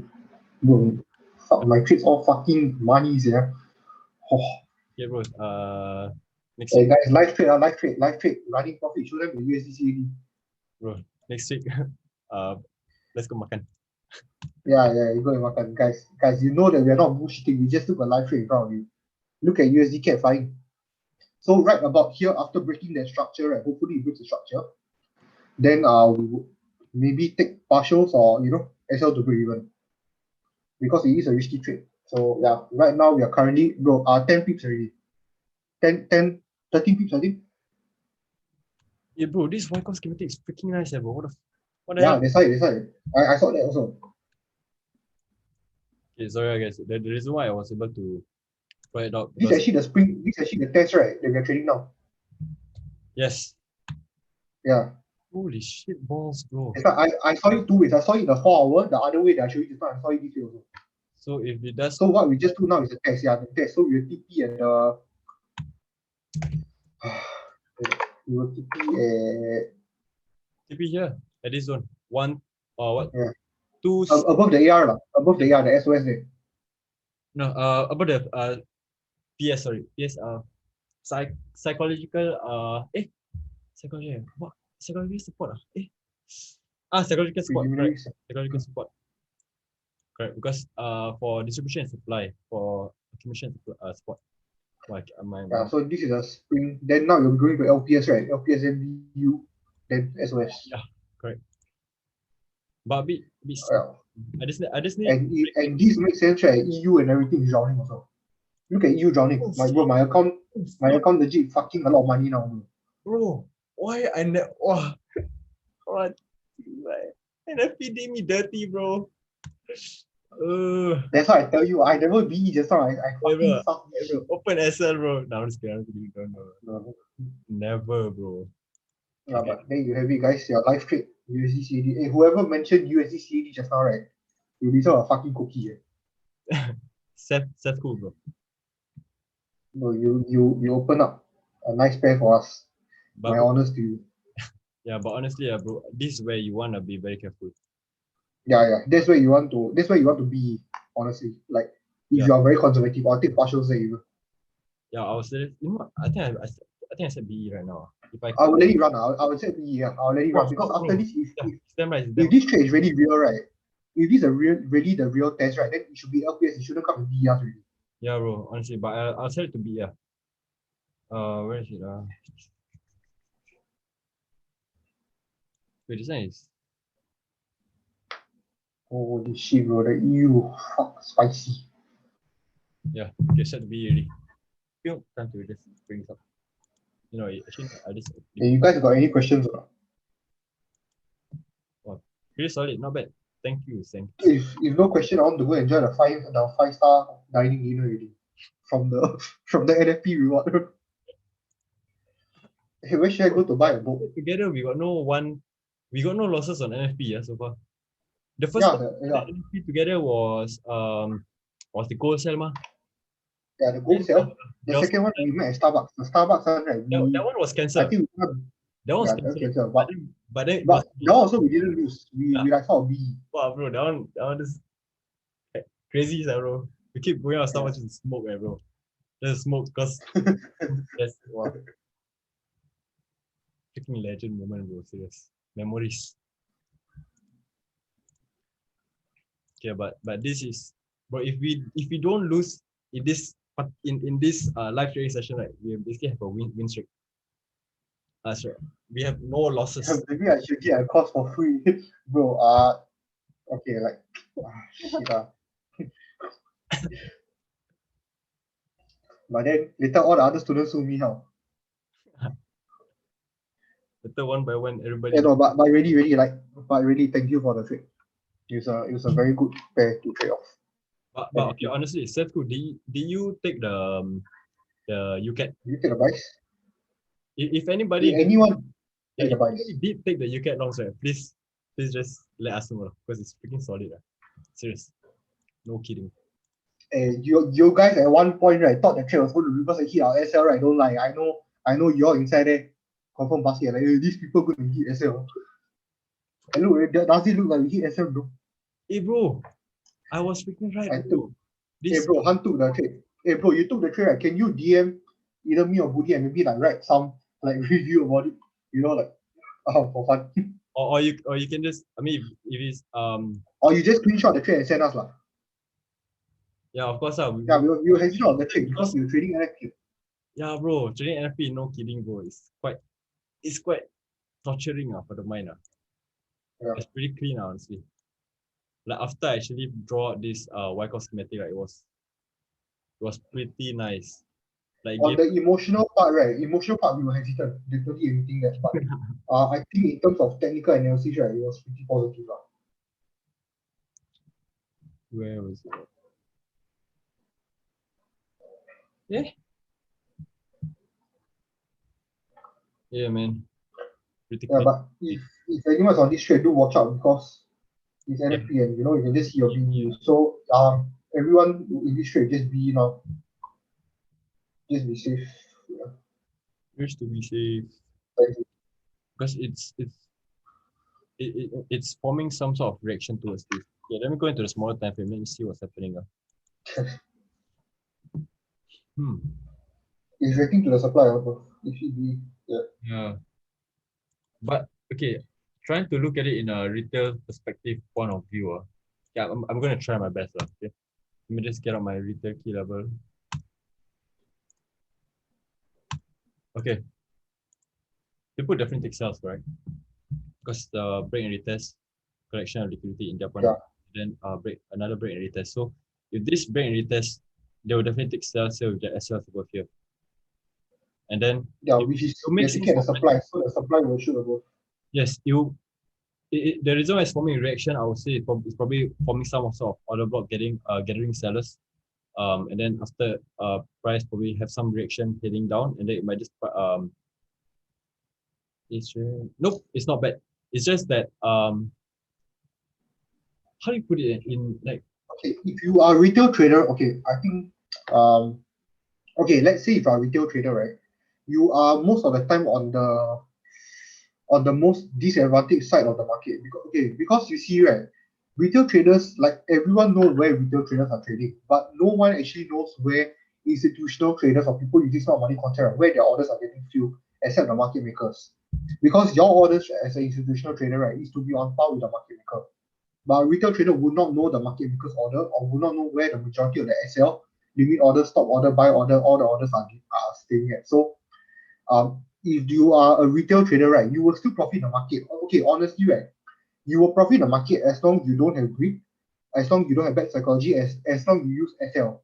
Even if you trade support and resistance, right, you will still profit. But how much you profit and whether you are profiting sustainably, right, is a very different thing. So if you are trading institutionally, the chances of scaling your account and having like much smaller SLs and the win rate is much higher than being a retail trader. So yeah, that's why we teach institutional trading smart money concept, because we don't we cover the first 2 weeks, right, 2 to 3 weeks, we cover retail trading. Why we teach retail trading, right, is actually to show you what these people are doing wrong, why this doesn't work, why that doesn't work, because as you know, we are teaching you as new beginners, right? So if we introduce you to retail trading first, you will know what not to do when we introduce you institutional trading on week 3 onwards, week 3 and week 4 onwards. So week 1 and week 2 will be completely retail. Week 3 and week 4, right, we will start hinting institutional stuff into week 3, and week 4 is completely institutional until you graduate from us. Yeah, so the main idea, right, is to convert your mindset from a normal market, a beginner mindset, to a first-hand trader, a first-hand retail trader, the one that does not experience very well from the market, and then move on to the institutional part where you will excel and trade like us. Yeah, so that's basically, so our course you can say, only covers institutional trading, because the retail trading is just a warm-up towards the institutional trading or why things work and don't work. oh, that's a good explanation, bro. Not bad. Yeah, and I think institutional trading, right, is very, very important. Like, people really undermine it. Why people undermine it? Because they don't want to do the work. They don't want to do, they don't want to take up like the hardship of it. They want to trade easily. But think about it, you're making money off this market. if you're going to make a money off this market and make it your living, right, put some passion and put some hard work into it. Like money is not going to come free. Like this market is going to give you a good setup, but how good are you to know that that is a good setup? That makes a difference between a retail trader and institutional trader. People who trade institutionally, I'm sure that every one of them has drove themselves to different areas of wins, losses, and to dig up real actual facts inside the market, right, to understand why each one is doing a certain thing. It's easy to trade retail, it's easy to see retail, but going to institutional trading, right, is extremely hard, which is why we want to provide the actual cost for this entire thing, like the exact way that we trade. So if you do come under us and be our future students, right, then you will exactly trade how we trade as well. We won't hide anything from you. We'll cover exactly from A to Z what we do as well. So yeah, it's our complete strategy on institutional trading. And all this that how we learn institutional trading, right, is honestly by losing money, or by at least for me. Because me, I think Budi also, we both started as retail traders like everyone else, but how you elevate yourself from the retail trader to understand the market, right, is what makes you that last 10%, right, of the retail to an insane trader. Because to get to that level, right, you need to have okay, so currently we only finish our um March and what April batch is it? March, April. So currently ever since the start of DLFX, we have I think okay, so personally I got external students as well because before I partnered with Budi, I was running my own trading mentorship individually. So I myself have currently about I think more than 15, 16 students. But currently for DLFX we have roughly I would say 8, 9 around there. Yeah. Externally and internally, yeah, adding together. So yeah, probably around there. So we are hopefully looking to see whether this May intake will be filled up as well. We don't expect much because you know that we just started also. We need time to build up our portfolio. But yeah, if you do trust us, do come on board, and we really conduct this month, like all these free insights for you guys to actually prove ourselves that we are not um joking around. Like that what we actually show you, right, is I don't even think that you have seen these kind of things that we explain in many of the places. Like even if you go and watch YouTube or what, you won't really dig out like the in-depth info that we give you about the market. So yeah, so hopefully whatever you take away from even our free insights, right, will be beneficial to you in some way. What about our backgrounds? Okay, we both Budi, you want to explain your background first? Background in terms of what actually? I don't. I think how you got into trading, how you elevated, like just a formal yeah, like just Bas- experience, etc. Basically because I already already. So during the early phases of my NS, how do I say? I was actually it's mainly my older brother. My older brother got into trading, then he didn't really pursue it further. But that itself got me to that itself got me curious lah. Oh, okay. So basically that got me curious. That was about 3 years ago. Yeah. So that got me curious lah. So when I started trading, there was nothing much I can do because everything on the internet shows the standard, uh, Bollinger Bands, I don't know what you call it, what RSI, all this kind of moving average. So because that knowledge was being laid out everywhere, so I tried to trade that way lah. Tried to demo account that, then a lot of losses. Then I give up. Then I I branched out into the understanding of those kind of dividends, investment stocks, like etc. So through the studying of those things, right? Yeah, I ventured into what stash away, all this crystal AI, all those kind of things lah. Then what was it? Well, yeah, it was Brandon Ang. Yeah, it was Brandon Ang. It was because of him that I started, that I ignited my interest back into trading. Yeah, so ever since then it just continued going until where I am right now lah. So I met people in Emporia who didn't who is Brandon? Oh, Brandon Ang is the founder of is Brandon Ang and Brandon Wee. They are the founders of Emporia Group. Emporia. Yeah. So through Emporia itself, I found I met a few people who didn't trade like who didn't trade the way it was taught in Emporia. Then like okay, who's it? Ben. Yeah, it was Ben. So I met Ben. Then me and Ben talked, and then we talked to one another lah. Then we had a discussion, etc. Then we went further, so on and so forth, until the topic of institutional trading come up. So that was where it put my interest into understanding the markets further. So after that, then that was where I met Skiran. So me and Skiran, then we discussed further. Then I was also still discussing with Ben, but then me and Skiran we met more like on mutual grounds in terms of our understanding and such. So a few months later, that's where we decided to actually partner up and open this DFX. Yeah.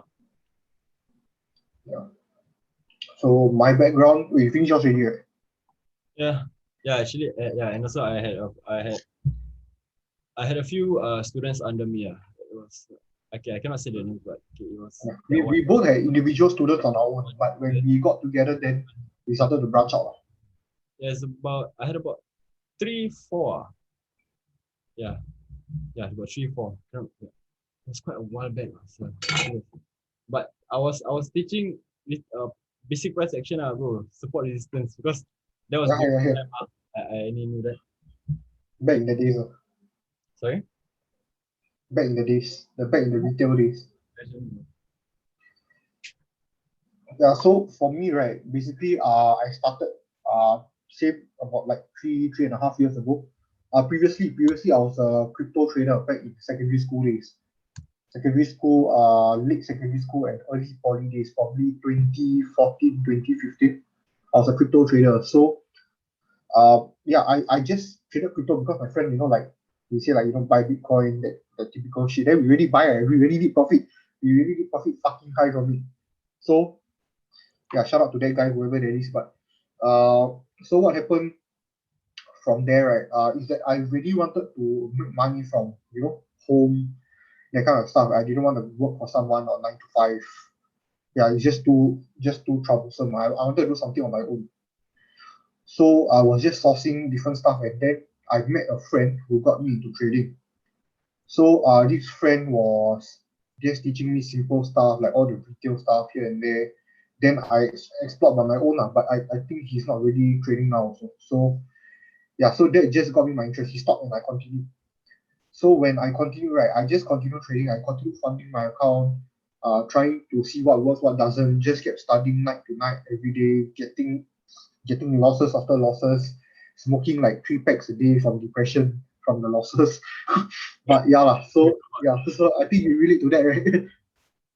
Yeah, but yeah, so it was just a very bad time when I first started, and nothing was working well for me. I like retail trading, whatever, and personally, I'm a very emotional person when it comes to money. So last time when I first started, right, like even small losses or what, right, I wouldn't really take it too well, and I would start to revenge trade, which I think applies to a lot of you out there also. Like, when like that's like most of your concerns, like the money, the losses, how do you handle them, that kind of stuff. So yeah, so after a while, right, like maybe 6 months to a year, you start to feel numb. You see a loss and you won't even feel it. So that numbness, right, gives you like a spark of confidence, to like not be too attached to money that you're trading with. But as long you are able to risk manage and everything, you will be much uh like you'll be handling your funds more safe, because your capital is the most important thing when you invest in anything. Like invest smartly, hold your risk management, all that kind of stuff. But I wasn't like that when I started, and yeah, I blew quite a bit of money trying to learn forex by myself. So I was very annoyed, and I was like, why doesn't this work? Like I learned a new strategy and like this shit don't work. It works for a while, then it doesn't not give me shit returns. Yeah, then I was like pretty frustrated. So I like every night I would grind um forex entire day non-stop, day to day, every day, until I hit a point pre-COVID. Not pre-COVID, the year before COVID. Yeah, like what was it, 2018? 2018, yeah, where I started actually becoming a profitable trader. So after I made it to profitably trading, right, by retail itself, then I stepped into I started profitably trading until 20 around there, and I also learned about smart money concept, institutional trading, and all that kind of stuff. So at the point of time, I saw Empora doing very well. So I thought, there may be something that they know that I don't know yet. And I went there to try to refine my trading. Then that's where I met Bully. But because the people inside that trade there, right, it's a little bit different from how I trade, because I trade some money concept institutional trading like before them itself. So so that's why I felt that I wanted to branch out, and then I met Bully, and here we are in GLFX teaching institutional trading. So honestly, what makes us different from the rest, right, is just that the fact that we cover institutional concept, and is that itself is a pretty big segment of what trading is a bread and butter, the footsteps, everything of what's going on in the market. Yeah, so we want to be just different in that way lah. Any of you started by following signal? Yo, bro, I was like in 20 million signal providing groups, like it's so disgusting to actually admit this, right? But like I want to be very honest, like when I first started trading and things didn't work out, I was going to Telegram or going online, right, like searching best signal groups to join. 2017, 2018, and then I would like go and see one by one. Same, right? Yeah. I think we all have been there at some point of our time. And these will always kick in, right, when you start to experience losses, because you tend to get a sense of desperation. So you start to see new paths and know what you can do. Then all these signal groups, what they will do, they'll blow your account because they don't know how to trade. They are worse than retail traders. They don't know how to trade. Their SL is like 20 million pips open. Some don't even put SL. Some don't even manage their TP. Like their risk to reward is like 30 pips SL and like 5 pips TP. So we definitely all were there before, and most people don't realize who's getting interested into trading much more than just strategy and knowing how to trade. I seriously say risk management. This like I only learned this the hard way, like risk management and psychology, because like as I mentioned, if I want to be very honest, right, I suck at risk management, and I was very psychologically affected due to losses of money. So this was what was holding my success back until I became numb to it. So I do cover psychological factors and how you should manage your psychology in trading as well. Because from my personal experience, I don't know how it feels like, if you're someone who's very attached to losses, money, don't feel good if you don't win, that kind of shit. So which is not really a good trader. You didn't quit, bro. There was many times, right, like I really wanted to get the fuck out of trading. There was many times I prayed. I did not know what forex is, but I couldn't quit because it was so addictive. It became to a point where like it was addictive in the sense that it was a positive addiction. It's not like a gambling addiction, it's like a positive addiction where I want to make myself better every day. And I like seeing charts, I like seeing the markets, I like to see, what I like to read the news like on terms of charts. I know it sounds pretty boring, but like really that's what like drove my interest. And I think through the hardship, we are where we are today. I think we all go through our own journey in this thing. But if you do come out as a top 10%, right, then hats off to you, because I know it's not an easy journey. I don't even think I'm in the top 10%, even though I do institutional trading. But I think just being a little bit better from the rest, right, that goes a long way. Yeah. Hey, by the way, have you used EA before? Because from start to end of my trading journey, right, one thing I've never touched is indicators. I've never used EA, I've never used EMA, I've never used automated robots, auto trading robot thing, whatever that shit is. But I heard that if you don't find the right robot, you'll blow your account pretty fast. Wait, the EA you're talking about is the automated trading robot thing, is it? Like the algorithmic thing, is it? So they my friends used it, account got blown.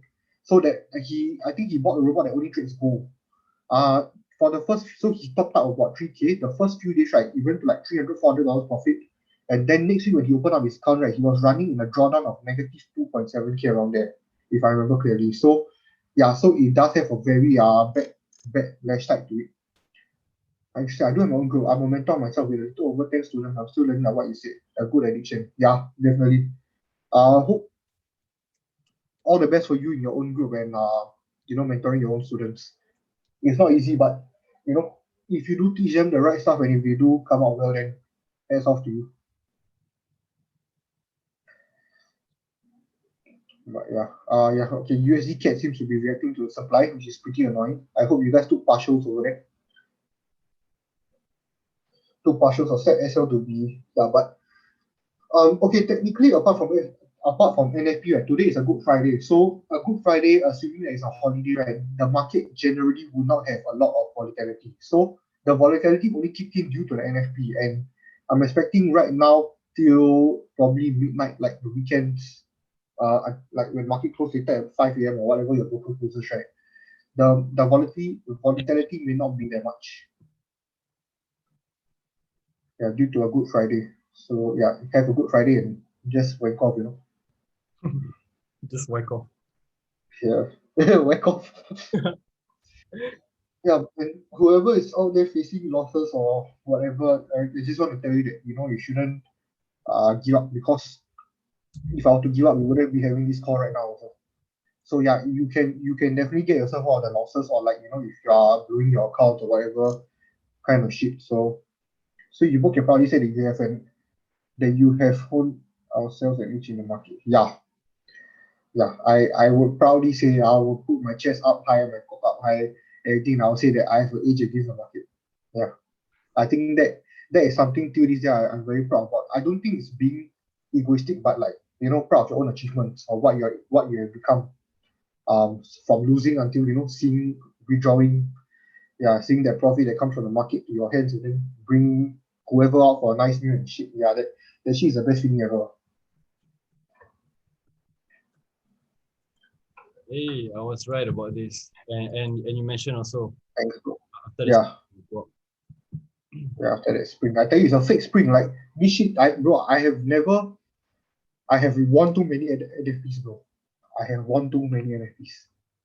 yeah, so as of right now, wait, how many?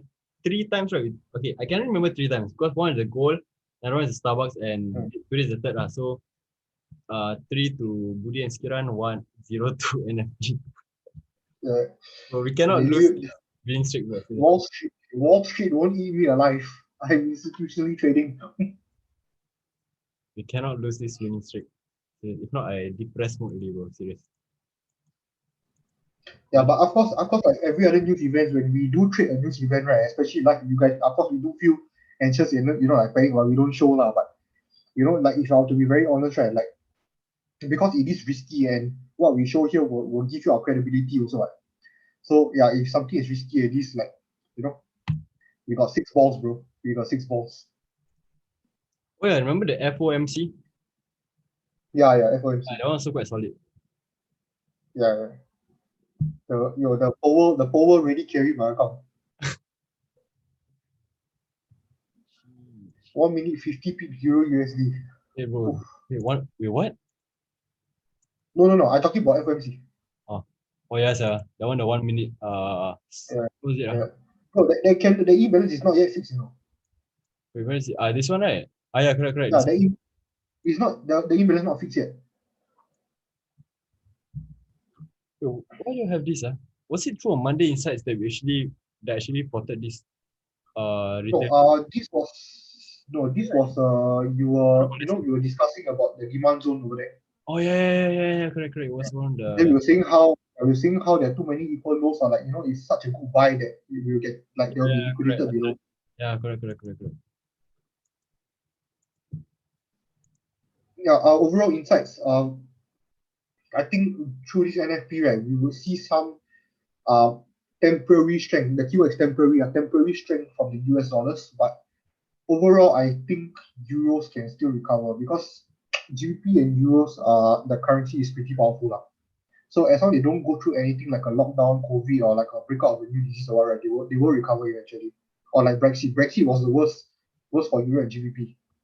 So yeah, but USD I'm not too sure because USD there's a lot of funny things going on in USD, when like they have this trade war, they will go into this simple cycle, trade war, military war, then they will start to fall out, then you will have some racial riot. I don't know, bro. Like the economy there is funny, especially when Trump was around, right? I think now Biden stepped in, like the economy has been a little more stable. Like the movement is not very violent, but the DXY seems to be recovering. So whatever Biden is doing or Powell or the economists in the US are they doing, right? It seems to be going well for them. Alright, so what we can expect to see on UCAD is just a temporary down movement, as I mentioned just now. and then we can then see the liquidity being grabbed above here together with the weak fail. Probably tapped into a smaller demand zone where you marked out over there.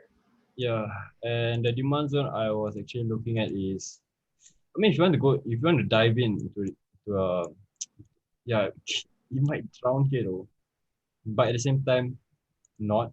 Or the last point of demand. Yeah, it might just touch this zone or this one, feel imbalance and fly. Okay. Personally, I didn't be this trade. My SL is still like I still put my normal SL. I didn't be the trade because I'm only risking 0.5%. But for the sake of if y'all took the trade, I suggest putting B because I don't want to be liable for the losses. Oh, Safe secured. Safe secured. okay, so wait, wait, is AU and wait, are they giving a re-entry? An opportunity for re-entry? The supply above is it. But the week damn long though. I scared the thing out with you. That's bro. Okay lah, but that's basically it lah. As of Yeah. thing that our live trading session for NFP. Pretty intense for a moment just now when price was moving like mad for me this weeks. But that's about it lah. That basically summarizes up our NFP live trading session. And if anyone interested to trade like us and to get such snipes and such sick trades, our May intake is currently open until the end of April. Yeah, so Yep. just DM us or just curious what brokerage you all use for forex. I use Pepperstone. Yeah, we use Pepperstone. Just Pepperstone. but as of right now, because we I don't know if you guys heard about it now, but yesterday's what happened yesterday was that Pepperstone kind of crashed on everyone who was using the MT5 server. So because of that, right, I might be looking at certain at other brokers actually, because I can't afford to have like a broker that fails at times. And even one of our personal friend, me and Kiran, his name is Jake. He experienced this crash on Pepperstone multiple times whenever the market is having some sort of high volume. So if that's what's going to happen, right, for most of the time whenever the market's having a high volume, right, then I definitely do not want to be together with Pepperstone anymore lah. Might branch out further and look for other brokers. Probably, let's see. I was looking at this. One of the brokers that I use, right, that I can give you a good feedback is IC Markets. IC Markets is a good broker so far. I think Octa FX is also pretty okay. I heard some people using, but I don't have personal experience with it. I've only used Blueberry Markets. IC Markets, XM was, oh my god, XM was trash. Bro, I use Hot Forex, XM, and a few others. Got to go. Thanks for the. Okay, see you. Yeah. Thanks a lot for bringing us to the USD CAD chart. Yeah, man. Enjoy your USD CAD. If it goes to profits, be then sorry, man. Yeah, bro. I hope it doesn't be so that at least you can. Bro, the XM spreads, right? I don't know what account I took the time. The XM spreads were like, like crazy. The spreads were too big. Yeah, but then you know Yeah. XM got zero accounts, right? I think zero or zero spread. XM is it? Yeah, XM. I don't know. I think the time I personally took a wrong XM. So maybe they're not that bad. But my personal experience towards XM was a bit bad. Damn. Yeah, okay, but what I don't know about XM, right? They like to scam using credits. Oh yeah, correct. The So ultra they, low spread. yeah, the ultra low spread. But what like XM, they will always tell you, you top up 1.5K or like 500, you get credits. You too, man. I'll keep UCAD in my list. Yeah, they like XM will give you credits and that kind of shit, right? But the credit actually it just begs you to play a higher lot size. But then actually what is hitting you, right, is actually your money. So they're actually sucking your money through the broker commissions and everything by making you purposely play a bigger lot size. And in return, right, what they do is give you something called credits, which is something you cannot even draw. So yeah, that's why I don't really condone towards XM too much. And I think other like global FX or what, like Globe FX, they do all this credit stuff, right? It's just fake money.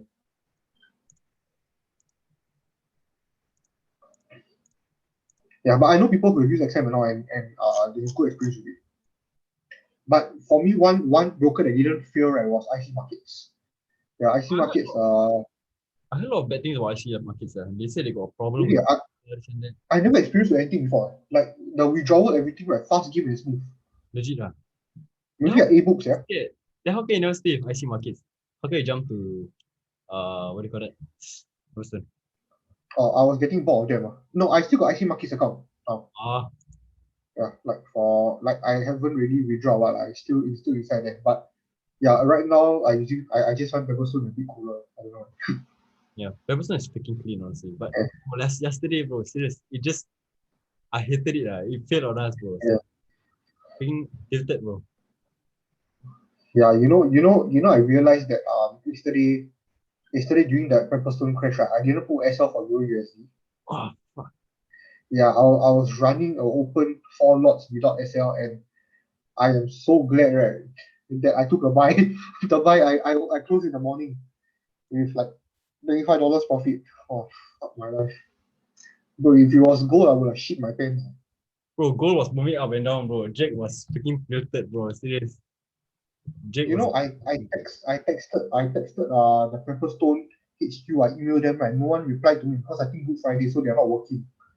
Then yeah, it was pretty tilting like yesterday. If you guys got any other questions, just ask. If not, we might be ending soon already. Yep. Right now USD CAD, right, I think still got a lot of upside potential. Let me just take a look at it. USD CAD. USD CAD. Okay, as long as we don't break the low. Hey, what's up?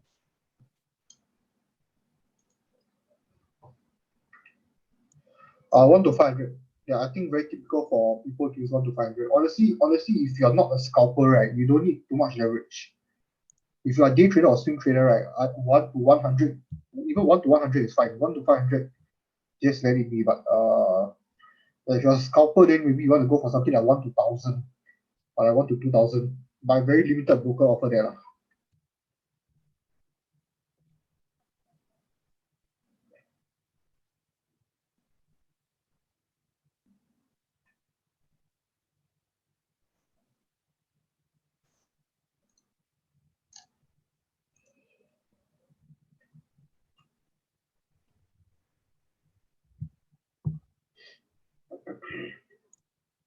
Okay, so right You now guys we got don't have anything much to go through anymore. So if there are no like particular pairs that you guys want us to go through, or so on and so forth, then we'll be ending the call soon. Yeah, sorry, I didn't see this message to Nizat. Yeah, I was using one is to 500. Yeah, the reason why I used 1 is to 500 was because like we are very aggressive traders. it's not aggressive bro, because we have such small SLs, right? So if Yeah. you wanna base off your percentage wise for those small SLs, right? It's like Your SL, your lot size need to be high. yeah, your lot size will be big. So that's why we need to leverage. But of course we don't like open SL like Yeah, but don't be mistaken, we're not scalping. We just have very small SLs because of the way that we devise our strategy. So we're not scalpers, we're still day traders, but I guess you could say scalping stop losses, swing trading TPs. yeah, if you wanna put it that way lah. If you wanna put it that way. Yeah. You took the Euro USD, eh? No, I'm just spotting out to see how it goes. Honestly, I give up on Euro USD already. Because it looks nice for sell though, honestly. But I'm just spotting out. I'm not taking.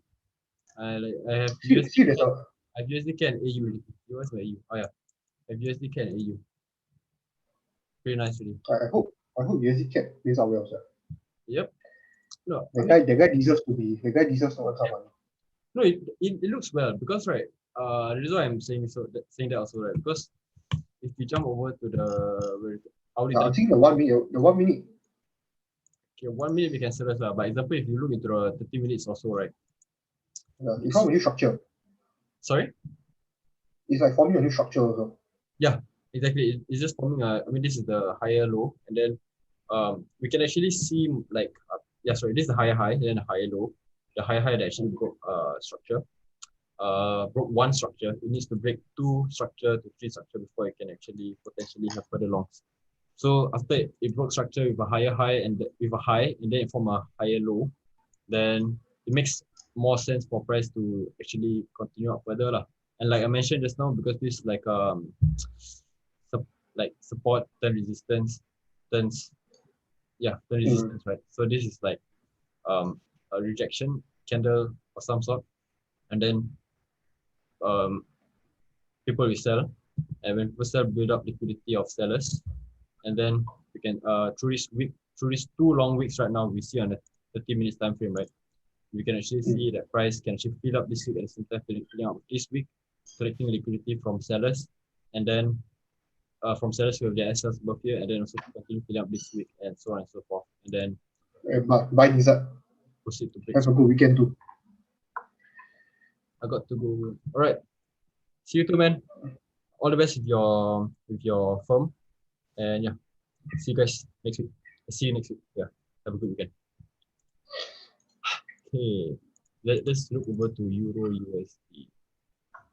Bro, Euro USD, right? I forgot to close partials and size of winners, so it crashed down, right? And now it's at the size of winners again. No, it's if this is a schematic that actually played out nicely, right? We can actually this could actually be a last point supply, a supply that formed here, then it broke the structure, and then this could be a LPSY, a last point of supply before actually completing and transitioning over to the phase E of Wyckoff distribution schematic. Wait, I share my screen. You see this? Can. Okay, so this is my Euro USD, right? I took from the top, right. The UTEC here, the top. Okay, then I don't know your name. Your name is Dash, but yeah, our pleasure for this session. I mean, if we do have free time next time, of course we will have more of such sessions lah. But if not, then it is what it is. Monday Insights always. All right, sorry, Skira, you were saying something? Hey bro, UTEC is damn powerful. The fake out just now didn't even break the UTEC. Yeah, bro. That's why I told you. Once the UTEC is confirmed to be a UTEC, right, the chances of it breaking right is almost zero, unless right price actually proceeds with a sign of weakness, right, and then forms a reaccumulation. Then that is where price can actually hit over above the UTEC lah. But because this is a schematic on a 15 minutes time. I supposed to partial here, right? So I supposed to partial here, but I didn't. So I didn't realize because of the call just now we conducting. Then should I partial now, or do you think it's still drop? Partial lah, just to be safe, just partial. But then from the way I see it, it's basically touching point of supply. But you can take partials just to be safe. But shouldn't, like, if you go into the smaller time frame, right? Isn't this sort of like accumulation already starting to begin? Okay, now I need to look at my own screen. Okay, hold on now. Let me get my screen up. Because I feel that just now the crash, right, was a phase E already. Right? That's for Euro USD, right? Correct? Yeah, Euro USD.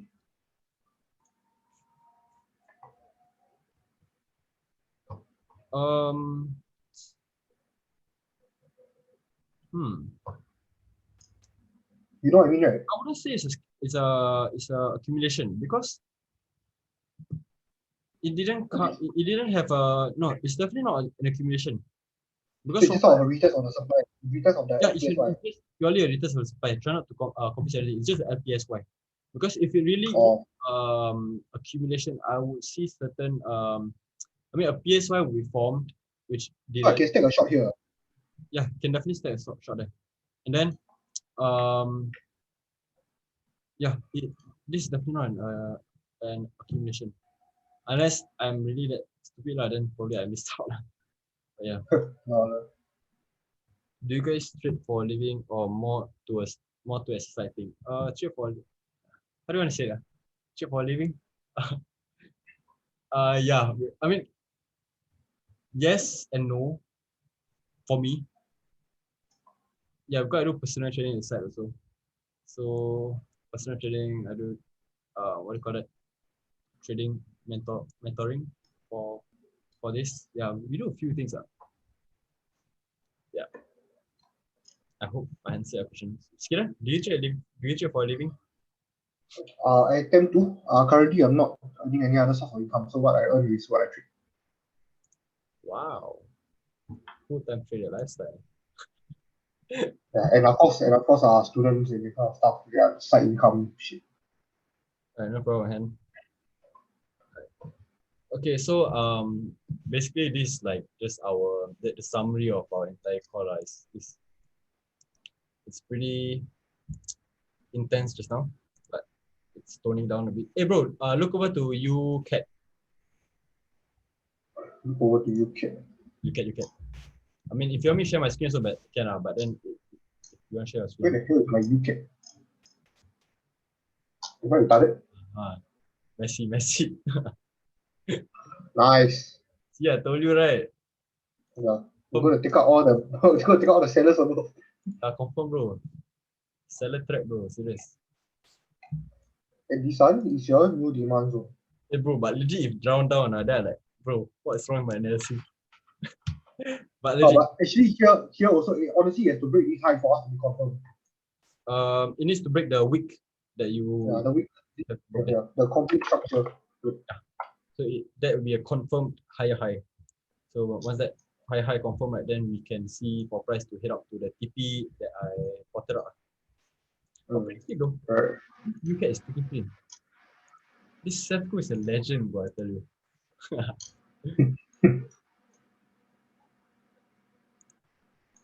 Damn, son. Man, UK. Hey, UK, blood. AU is continuing to drown. Not bad, not bad. UK. Oh, fuck, UK. Oh, UK is moving. UK just I'm picked not up. taking this as I missed the trade already on this. UK is picking up some pretty nice volume. Yeah. You know, if you take Euro USD right now, right? If the SL is as I've placed inside there, it will be a 4 pips SL. You want to reach like 0.5%, so you can go ahead and try the re-entry. If you wanna, if you want. Stop sharing this. But a bit sus, honestly. A bit scary. Very smooth. Okay, I'll share my screen. Okay. Should I enter? Should I enter? Oh my god. Nah, I'm good. I'm not gonna enter. Hey, but look. Pretty sick. Pretty sick. Pretty sick. Alright. Not bad, not bad. Hey bro, I go toilet first. Hey, go ahead, go ahead. I'm gonna have a cigarette while waiting for this UCAT to break structure on live. Who else took the UCAT buys? Did anyone take? It'd be pretty cool though if more people take. Oh sheesh. And Seth also took, right? Bro, fucking solid, Seth, serious. Fucking solid. Not kidding. You know what? So tempting to take USD shells, Euro USD shells.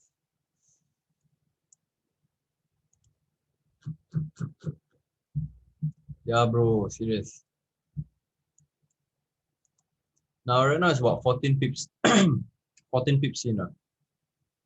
Correct. Yeah, 14, 15.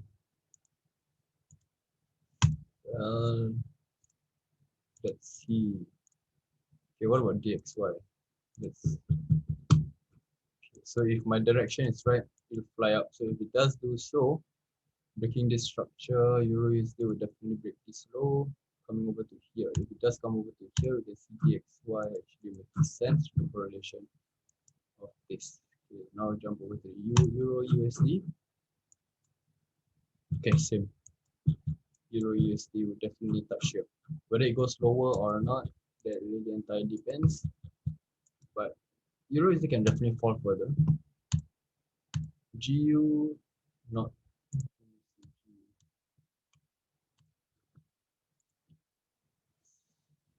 No clear break of structure, correction of liquidity. No, not nice at all. UK looks good still. Euro, Australian US, Euro USD. yeah, only Euro USD. Euro USD looks like it's Euro USD looks a bit cancerous. But who knows if I switch off at the last side of the supply, touching the PY. Yeah. It's Kali Euro USD just 1 minute candle 50 pips. Woo. Sheesh. That's what I like to see. That's how I like it, man. Go later 50 to the upside. Sell lah, don't sell. Open as lah. No. Why not? It's okay. What's the worst on it? What's the worst on You it? open. 1K or 2K? I'm just kidding. Wait. No. 50 pips. One lot. Bro, down 5K, bro. Shit. 5K Break US. off accurate is scalp. Would you want to answer this? I'm sorry? Is Rekoff accurate in scalps? Yes. Okay. Yes, provided your points when you plot out your Wyckoff schematic is correct. The moment your Wyckoff is being plotted out correctly, then of course your trade be accurate lah.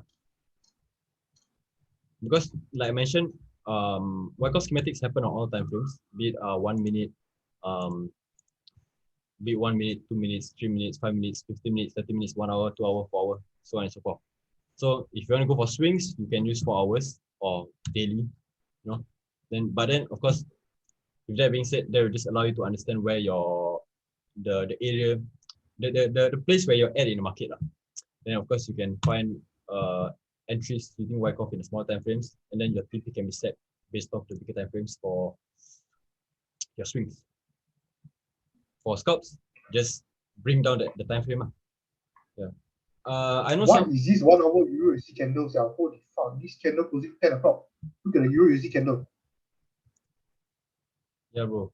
Oh yeah, by the way, me and Skira know this guy who uses 15 seconds, 15 or 30 seconds for Wyckoff schematic. 5 seconds, 5 seconds. That one. Yeah, he 5 used seconds. 5 seconds. Yeah, he used 5 seconds to actually have his entries. Whether it's counter trend or whether it's following the trend, right? His trades are just on point because he's scalping using Wyckoff. But then He's you have very fluent in the Wyckoff. to actually be that fast, right, within the second time frame, right, of course you have to get used to it to the bigger time frame. Because example, you're gonna plot out your points, right? Like how I just plotted out on UCAT. Yeah. This was plotted on I believe, was it 15 minutes time frame? Yeah. It's 30 minutes. Was it 1 hour? Okay, 1 hour, correct.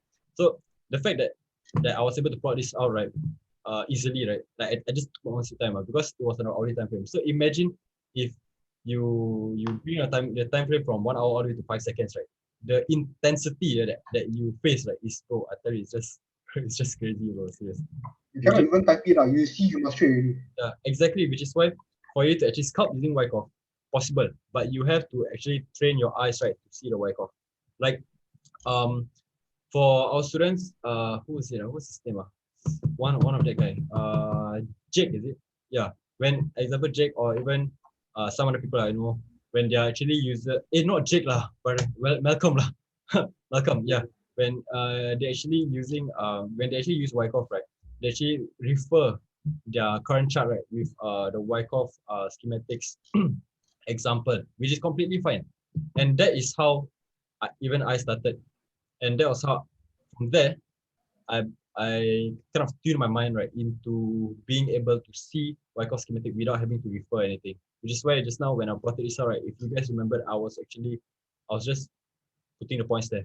Here, second spot, second climax, temporarily, second test, springs, test, bridge tension, sign of strength, break structure, so on and so forth. Because my mind is really very tuned into and very used to it to how a Wyckoff schematic will actually form. Yeah.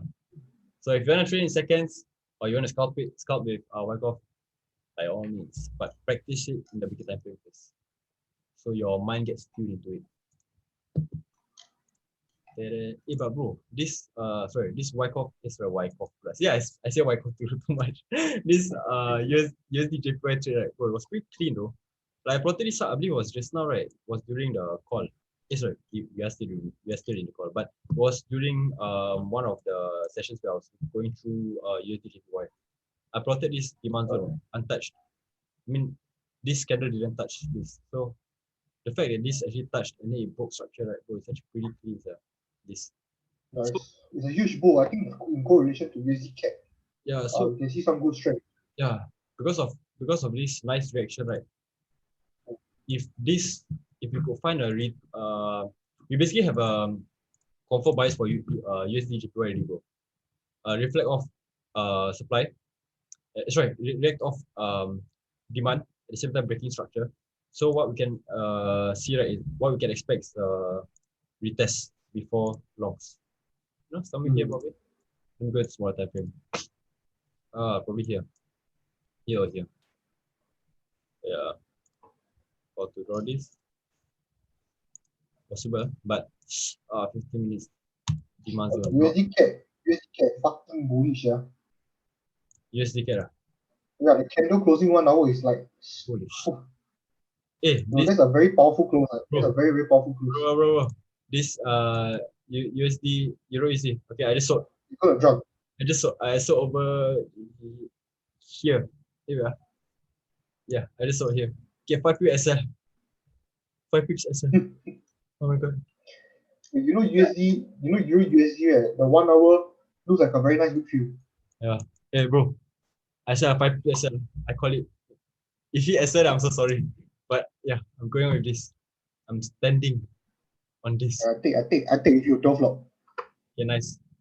So in this call, you basically called USD CAD and Euro USD. And Euro USD 2 pips already. currently in profit. Sedap, bro. Sedap. Boleh makan. Okay, y'all got any other question? If not, how to go makan and die.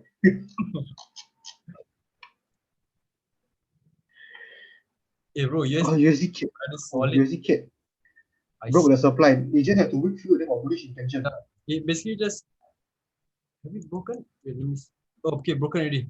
Broken this candle. So remember when I mentioned just now, once it breaks this, it can we are heading to filling this candle. After filling this candle, then we can head towards this zone, filling the imbalance here at the same time forming this to be a sign of strength and breaking complete structure. So that is where partials can be taken.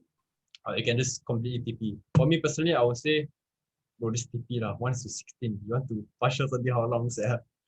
Unless you want to 1 to 100 honestly. But honestly, if you look at this, you can see price. Hey, bro, the USD CHF, the current candle is sign of strength. Hold on, let me open back. Bruh, USD CHF. Yeah, I honestly feel like this NFP call itself was pretty sick though. Yeah, it was a very last minute idea, but it was. Honestly, this is one of the better NFPs I had. Like, it's quite smooth, this NFP, even though the week was quite crazy. Oh yeah, bro, this is a retest. Hold on, let me just small time. Yes, correct. Retest of this demand zone. Yeah. So do you think I can still hold my shots? Don't. Oh, don't. Right. No. Because I only got 5% left running. Then So just let it be. Fuck it. 5% only. Yeah, 5%. The big ballers are this and the USD CAD. Yeah, bro. USD CAD freaking sedap, bro. Yeah, USD CAD off. Alamak, this self guy never give Instagram lah. I already. Bro, Euro USD drowning, bro. Euro USD. Yeah. Drowning. Oh shit, 4 pips. Guys, whoever will take Euro USD, please say in the chat. Guys, 2 winning trades, guys. 2 winning trades. NFP live call. Haven't winning trade yet. Haven't winning trade, bro. Yeah, Haven't yet. You would you would BE at 1175. Yeah, hold on. 117. Wait, what? Breaking. No, sorry, sir. Breaking the low. Yeah. Yeah, you will set B over there.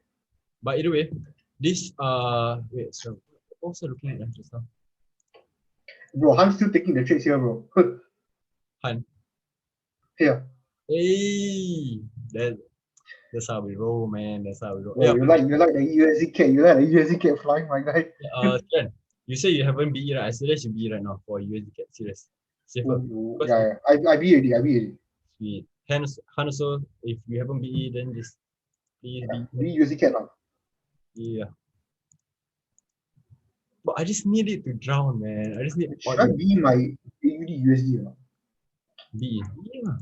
Of course. I haven't be yet, yeah. I coding, I haven't be yet. My odd USD BE already.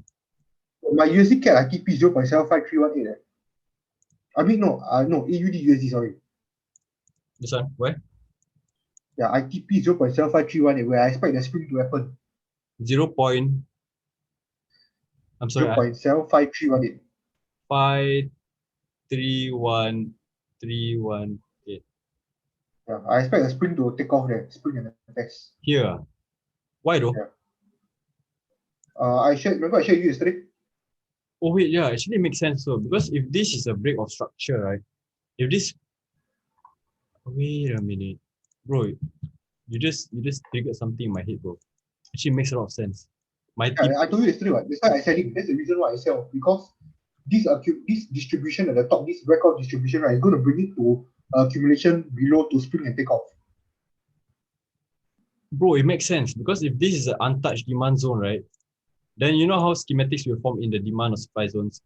A schematic can form here, and then can actually spring can actually reach out to here to actually fly up. And you know how I mentioned that oh fuck, what do I want to say? Yeah, you know how I say that price breaks the moment it has even a 0.1 pip of break of structure, right? Yeah. So look at this, man. If I draw this here, it broke structure. Okay, you want to see my chart? So it makes sense, right, for price to drown to here, form a schematic, touch here, fly. Or might even fly from here though. Hey bro, what the Okay, hell, man? you know what I predicted or not? I predicted this. I don't know whether you will find it valid or not, but I think this might make sense. I share my screen now. Yeah, hold on, let me just, okay. Share screen, go ahead. Okay, so okay, so over here, right, this is where I took the trade for the distribution, correct? Yeah, The current trade. So upon from this chart, the bigger time frame, I saw this PS, SC, AR, ST. Then the STNP was very low. mm. So I expect a spring test here, Oh yeah, correct. Oh yeah. You know what I mean, right? Oh, so meaning for price to actually break previous, sorry, what am I talking about? Break, Yeah, so it will break the STNP. right. Spring test. So if that spring is gonna break, right? Okay, if that spring is gonna break there, right? Then I would say my TP will TP then be below. yeah, my TP will be valid So over at seven you four nine seven three. so 74973. your TP 749. Use the forward time frame, bro. Seven. Let me see. 749. Sorry, 74977. 74977. Oh, okay. So you're targeting the liquidity here. Yeah, no. Basically, there's a point of interest over there. If you look over to Yeah. the, So because it's reacting, it will react to the PY, right? sorry, Like the UTEP also will react to the PY. Same for the spring. yeah, correct. Because UTEC and Spring for fuck, bro. That one we just reviewed our. Okay, Okay, but not bad. I wake up like a few days only, then like quite steep. yeah, bro. Now you can finally join me in teaching like off. But no, but the reason why you can pick up fast also, right, is because your understanding supply and demand is really there. It's very tip top Yeah. already. Wyckoff's easy for you, serious. Okay, so by the way, for whoever who's staying in the call, right, respect to you guys. This is a pretty long call, I would say. Started about 7:45. Right now we are about 2 hours 30 minutes in. Yeah, 2 hours 30 minutes in, pretty sick, pretty sick. Okay, but I think we might be ending the call soon. Yeah, probably if hey bro, Euro USD is 8 pips in already. Whew. Yeah. So glad I called it. So glad I entered, bro. Serious. I was a bit hesitant, but then I took the shots also. yeah, sick lah, bro. I was a bit But hesitant. my SL 6 pips, yeah. My SL 5 pips. You want challenge? 1 pip. Mine 7 pips, right? My SL 7 pips. Oh shit, disgusting. Tragic. Yeah, by the way, I just want to Yeah. ask for Han, right? Nah, respect. You guys, yeah, thanks so much, man. Like I mentioned, we always try our best to actually give forward, you know. And money insights Today, will always I'm be like. going to screenshot this message. No, I will screenshot. Don't worry. Yeah, by the way, Han, I just want to ask, right? Your when you took the trade, right? What was your SL though? As in, I'm just curious, lah. How many pips was your SL? Just waiting for you to reply. You guys like how old? Do you guys vary in Oh range? fuck, bro, you look at UCAT, bro. Serious, you look at UCAT. Guys, whoever you can, right? The thing rising as far as the cock will. Legit. Bro, tonight I can sleep in peace, bro. Happy So with I wasted. I should have like 1% of UK or 2%. Tragic. nah, it's okay lah, bro. No, but NFP trade. Remember this UCAT, right? Was how to say? No, it was actually a legit trade that we taken lah, actually. But you know what? Screw it lah. The fact that you still profit from it, good enough already, bro. Serious, don't greedy. But it was a very, very good test takeoff, yeah, like spin test. That's bro, serious. First NFP live session. Hey guys, sorry. If you guys do find this beneficial in any way, right? I know you guys do give your feedbacks in this Zoom chat, but do feel free to just drop by my Telegram. I'll just drop it in this chat over here. DLFX, hold on, DLFX. Bro, your UK was 7 pips, bro. That's fucking amazing. Okay, DLFX underscore beli that. Okay, do drop by my personal Telegram and then just just let us know. Give us your feedbacks lah. So that we can use it on our site to actually spread the word so that everyone can, so that more people can actually know about DLFX. At the same time, it motivate us further to actually give such content. Like even this NFP, this NFP live streaming session was an idea sent yesterday night before I sleep. Yeah, so the last minute thing, Budi told me that I'm like on. I was like, hey bro, Skiran, tomorrow NFP, why not we give a session for everyone lah? Okay, why not? Because we have zero we have no losing streak or we have no losses against NFP before. So why not we just try and give our thoughts to everyone else lah. So yeah, hey bro, what fuck? 7 pips bro, now fucking solid bro. Yes, you can. Yeah, 7 pips for someone who has never taken a course. That's amazing. My Okay, my guys, one, I think. okay, mine was Okay, 4. Budi, you wanna end? Oh. Yeah, by the way, bro. Thankfully, I bought this. I bought Zoom premiums. Legit, if not, we cannot. Yeah, not crashing, yeah. Fucking solid. Yeah, if not, this call would have been cancerous, bro. Serious. Bloody Zoom, let's take people's money. Hey, bro, but you think this spring legit can go very low?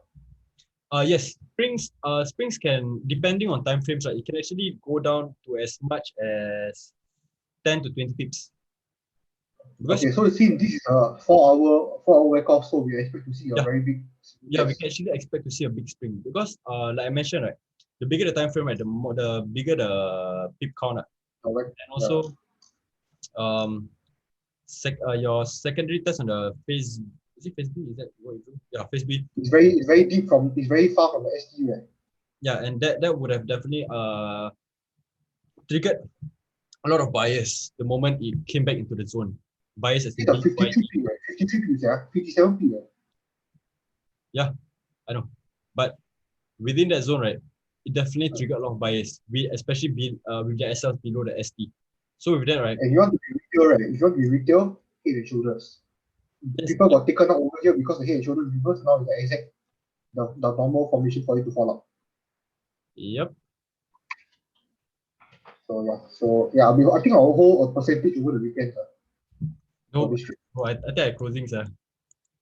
Really, I'll probably hold like 20%. I mean, 20% running all the way down to TP, I think it's quite worth. It's Because about 100 pips plus. you want to know why I want to close or not? Because number one, I got a feeling, right? Price will touch our TP before market close. Number two, do you notice how always the week after NFP is just the market is just complete mess. Yeah. So I don't want to hold, bro. Serious, bloody cancerous. Not good at all. Sorry. Okay, so call it a session. Can. Okay, so as of right now, Spring supposed to go below the ST in phase B or valid equal touch. No, Spring supposed to go below the ST. I'm still not by coffee or trading, and from what I see, formations don't fully follow the by coffee, so it's hard to tell. Okay, exactly my point. You see the examples on the internet, right? Those are meant for those are just meant for reference. It's the points won't exactly form accordingly to how it is shown in the diagrams, but instead the points are what is needed to be taken off when you're studying Wyckoff because certain points can actually occur multiple times. and how each point actually forms, right? And what verifies that point to be a point itself. Like example, what validifies the uptrust to be an uptrust. For that, you have to study the the entire Wyckoff based on how it's being referred to in the diagram, so that when you actually bring it over to the trading view to actually plot out your Wyckoff, you'll then be able to understand and be very flexible like water when certain points occur first or even occur second or even occurs multiple times. But I'm sorry if it's a bit too complex, but I tried to put it. I think you have to be very fluid in the market. Like if you're a beginner trader, right, like it'll be quite hard to plot out points without proper experience. Yeah. Yeah. Will EU reach down to 1.680? 1.68. One six. Very possible. 1.6. Very possible. Actually, that would be my first TP area though. If it does, because from my actual TP area all the way down to from 1.68 to my TP area is only about 14 pips. So whether it touches my TP or whether it just touches 1.68, I'll probably close at 1.6 there. Now that you mentioned it also. Because No, but you remember just now Euro US, I mean AUD USD, I showed you the Wyckoff, right? I'm sorry. The bigger time frame Wyckoff. Which one? Which? The AUD USD, the bigger Wyckoff. This one. Yeah. Yeah, you see Euro USD has the same setup. Yeah, definitely, because I mean it's the USD quoted pair, correct? USD. So this distribution is actually to bring price down to make a bigger time frame accumulation. Yes, that's what I say. Wyckoff happens everywhere, lah. Like in the 4 hour distribution, right?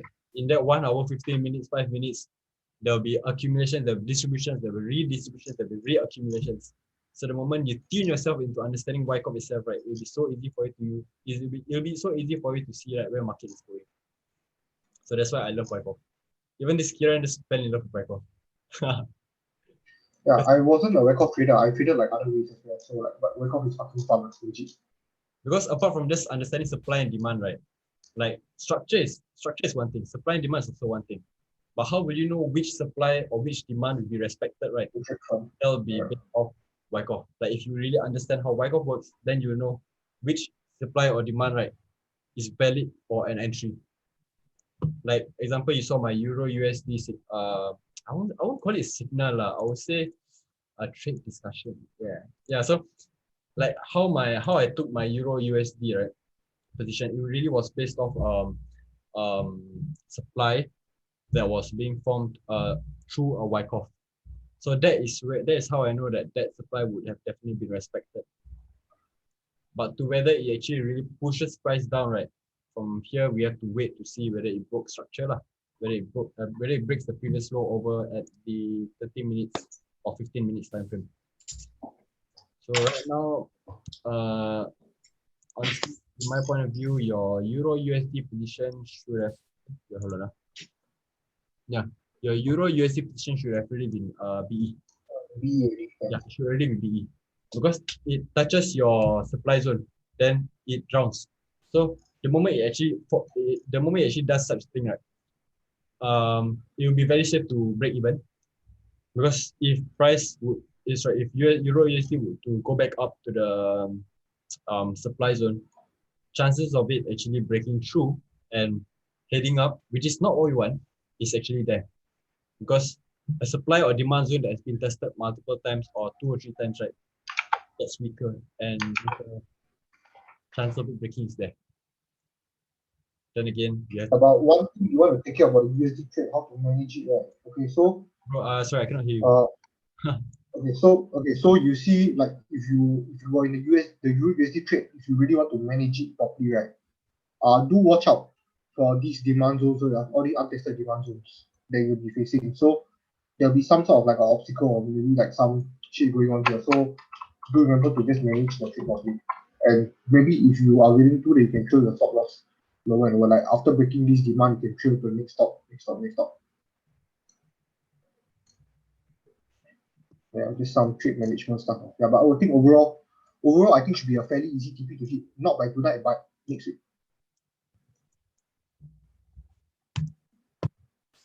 Yep. Do you got any more things to cover? As of right now, we basically go through all the pairs that we mentioned that we went through. USD CAD, GU, AU, UJ, and what? DXY for reference, USD CHF by U. No, nothing else. Nothing else. Nothing else that brings my attention. Should we call it a session? Yeah, definitely.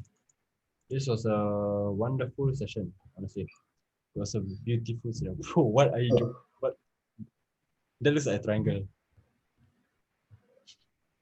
This Talking about what? your screen right now. What? Your screen looks like a Why? triangle. Oh, no lah. Oh wait, no. It's the arrow. Lol, spicy. No. This one I talking about the just now I thought the spring testing, you know. But yeah, okay, that issue is going up. Alright.